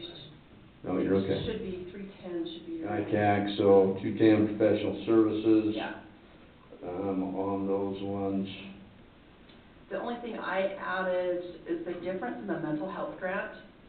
So it was an $80,000 grant, and you've used close to 40 this year, and so I'm put back in the difference because it's a 2-year grant. Yep. So I'm, just so you know, that's what that 40 is. No, I thought it was 3. Did you say 3-year?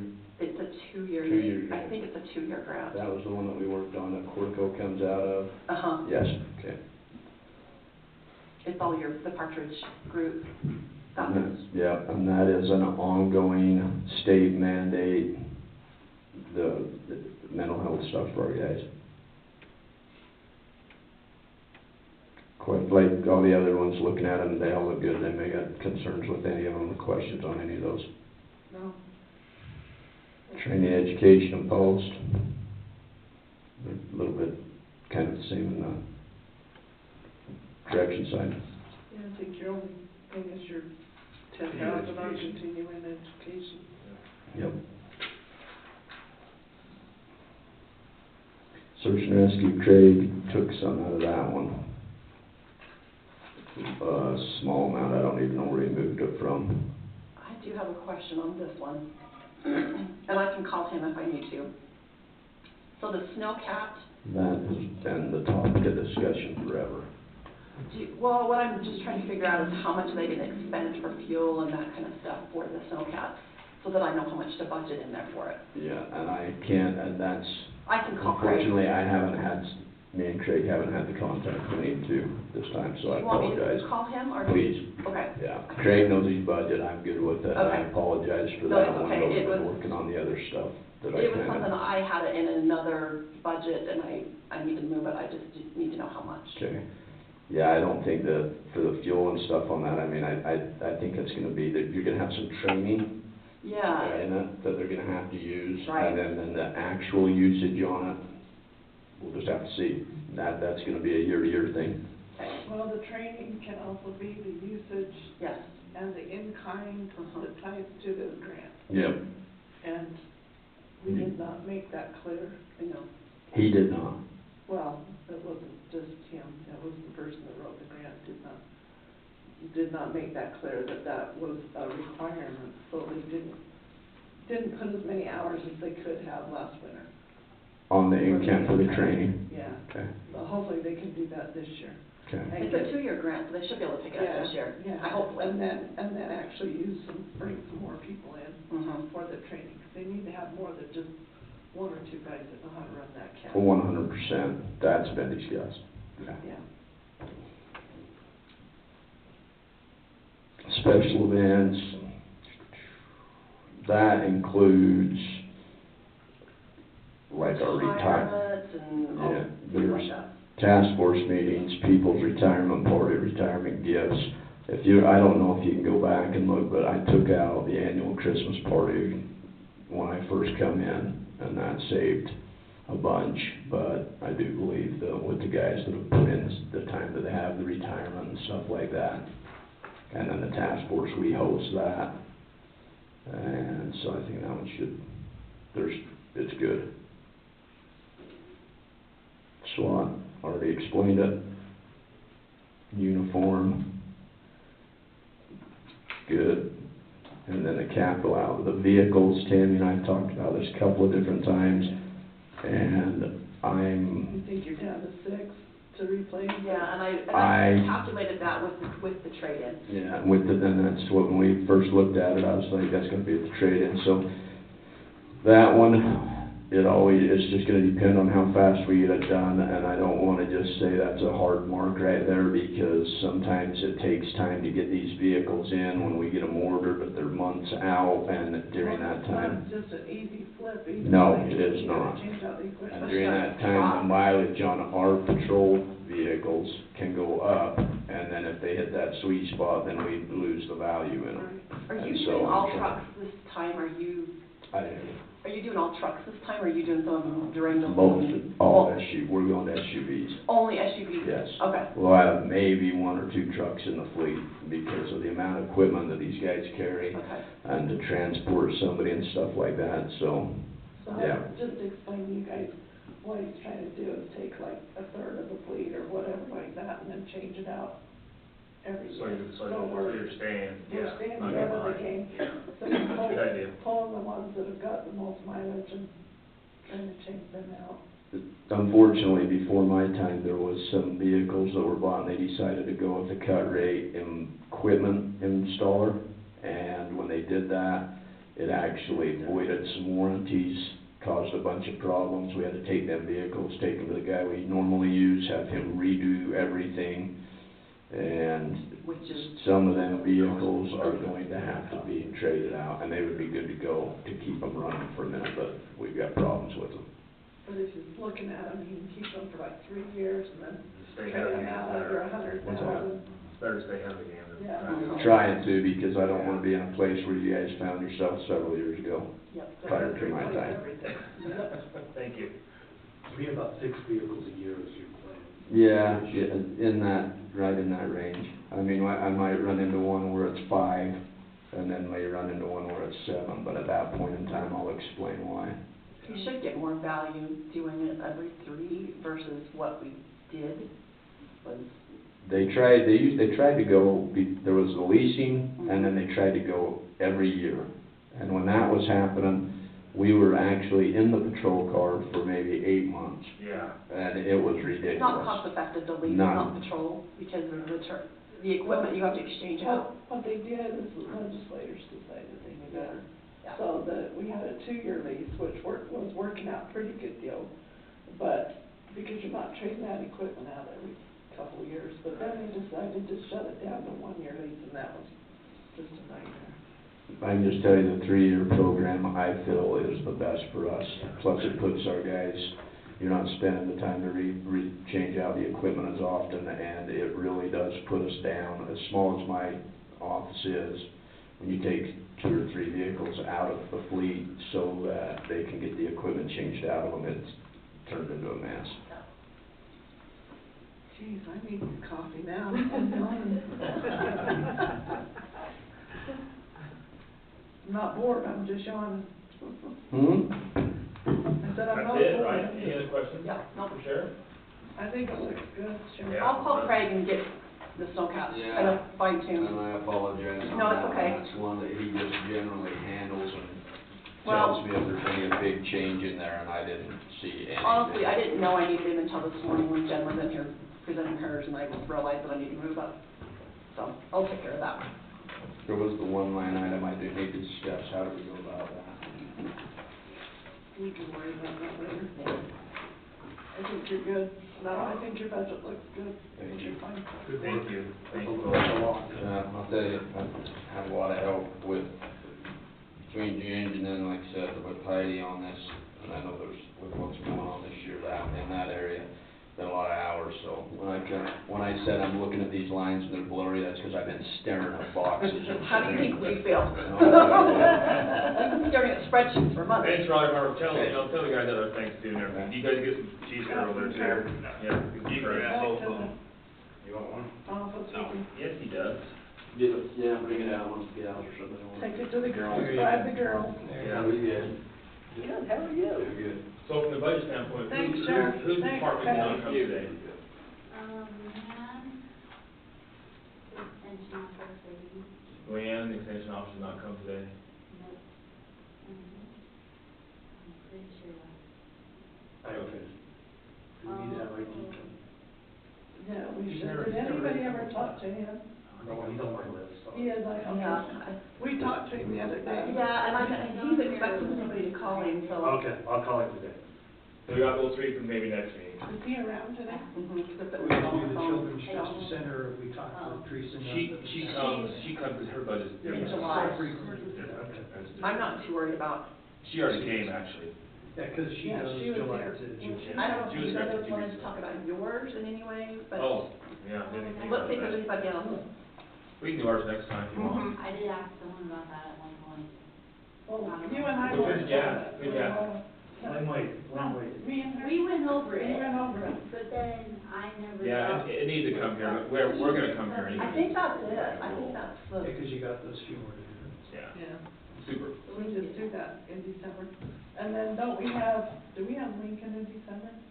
Yeah, I have them on the next meeting, December 3rd. you did a lot today. And thank you, Ginger, and Heidi, and all those mom parties, this is a lot. I was impressed, you had a lot done.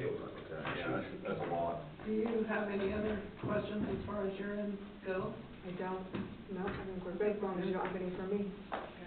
Yeah, we kind of need to wait for open enrollment to finish up, and then we Yeah. can kind of That's what I gotta tune the benefit side of it. Yeah, so we know definitely. which direction Yeah. we're Soon going. enough, 'cause I really do feel like I'm gonna be shocked if we don't have like at least a 70-30 split, 70 HSA. Oh, really? From the feedback I've been getting from the employees, most of them are taking the I HSA. would take Presley it. sat through one of the presentations with me, just so she's helping me, she knew what it was, and we were both like, take the HSA, so. It's a good deal. So, yeah, the bulk of the employees that I've seen so far are going with the HSA, so I'm really curious to see where we end up on the 25th. I do have a couple old business items, just real quick. First one is it's actually an ordinance, it's actually James Carter, we created he discussed a agricultural protection area, but we actually have to pass the ordinance for that. We've already approved it, we just need to pass the ordinance and sign it, so, yeah. So, if I can get a motion to approve that resolution, which is number, you can, like, Okay. I will make a motion that we approve the Beaver County ordinance number 2024-05, enacting an agricultural protection area for James Carter. For the Morgan Carter Farm. Yeah. Morgan. Yeah, Okay. James and Morgan Carter Farms, yeah. Okay. Okay? Got a motion, got a second? I'll second that. Commissioner Pearson, aye? Commissioner Yardley, aye. Commissioner Alex said aye. Perfect. I think one other item of old business, there's a hospital roof bid that has come in, correct? Commissioner Yardy, you take that. Yeah, so the bids came in Did you yesterday, get all of was the them? due date? Did you get all the ones that we got too? Oh, There's Oh, 4, right? 4, yes, then yes. Okay, I just wanted to double check and make I sure we called didn't. to why, make sure it was why Tracy. you panic me when you say? Well, I was just like, I called to make sure it was Tracy when Okay, I sent good. it to them yesterday that we have the same one. it always makes me nervous when another entity is collecting them and we're collecting them and I'm like, I are know. they? And then I'm like, what do I do, or what? Yeah. But it's all good. It's all okay. We worked it out. Kendrick is helping us with this, and Here's the rest. everything's in good shape. So that you can see that bid's in front of you. Their recommendation is to go with American Frontier Roofing. Appears to be the low bid. The low bid, and they've worked with these guys on other jobs, so. He did, They've determined they're responsive and responsible in Yeah. he did send in, or I guess did you see the email from him this morning? Yes. That they worked with them, on other projects and they've done really well. They can actually do the work we want for that amount. Yep. And when are they gonna do it? So, Before snow flies too late? Yeah. they, There hasn't been a lot of snow. You're right, that's been a lot. Well, the plan, the conversation was we're gonna get the CJC done first, Yeah. because that's the inhabited part, right? Okay. they're gonna move forward and just Get it all? get it all Just get her done. as weather permits. Okay. But we did, I think we ended up with 100 days is what they gave them to do the job, and there'll be some weather days in there for sure, but Of course. they think they can get it done. Well, they know they can do it in 100 days, it's just how many days it's gonna snow. Right. So they're planning on moving forward as soon as possible and, getting some things done. November, December, January, actually, no, December, January, February, it's probably March. Yeah. What was the correction? I started reading it. Got to that. Yeah, right there, lump sum bid price takes precedence, so.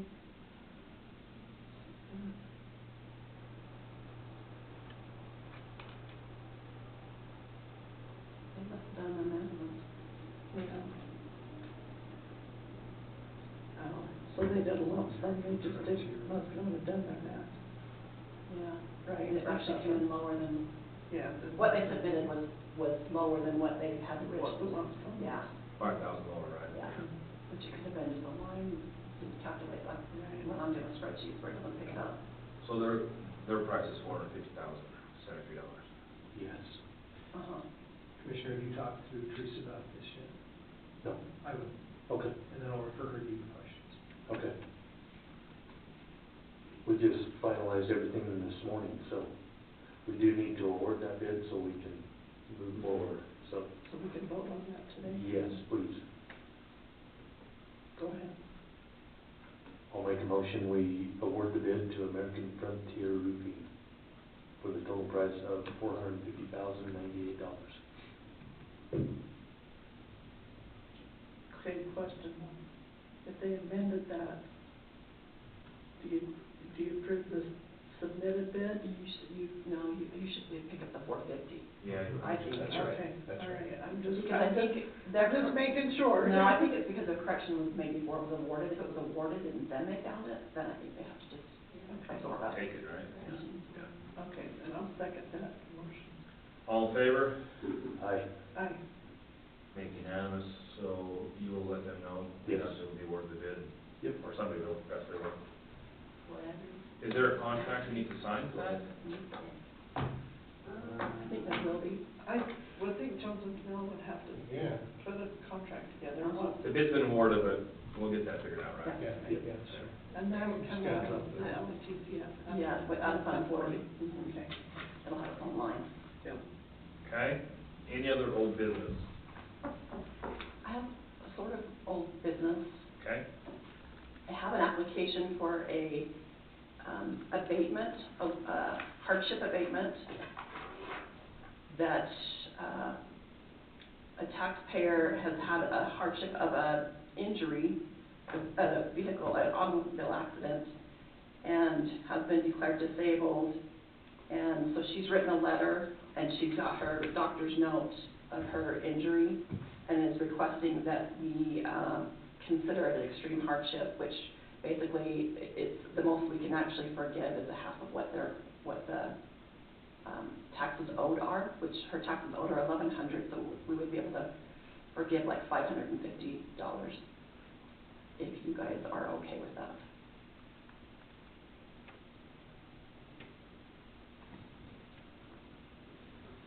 I'm fine with this. yes, me too. Want to make a motion then?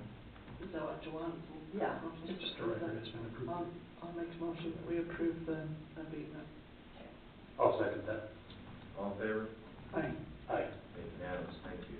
Ginger, anything else, old business? No. Rest of the old business? Commission updates? We just got done with USAC last week, appreciate you guys being there. I think it Good meeting. was a really good meeting, very informative. Little cozy room, but they were laughing, the UAC staff was excited because nobody could leave. Yeah, Derek got There moved. was a lot more. You couldn't get back in. There was a lot more room in the seats. Yeah. But I think it went really well. At least everybody I talked to, I think it turned out really good. We did have some really good, they weren't necessarily breakout sessions, but we talked about a lot of different things and trying to build relationships with the legislators. There will be a letter coming out from the South PLC Public Lands Fund. She's probably requesting another membership, dues for next year. I did get an email, did you guys see that from Alan Gardner? Dues request for next year for American Land Council. Oh, that's fine. I don't know if he's sending that to everybody or what. I mean, I typically don't, you guys usually Forward it, I'll have to look and see. I just saw it last night. But that would be the 5,000 again. Not how much you guys did, Yeah, that's what we paid on American Lands, and then just 1,000 for Utah Public Lands.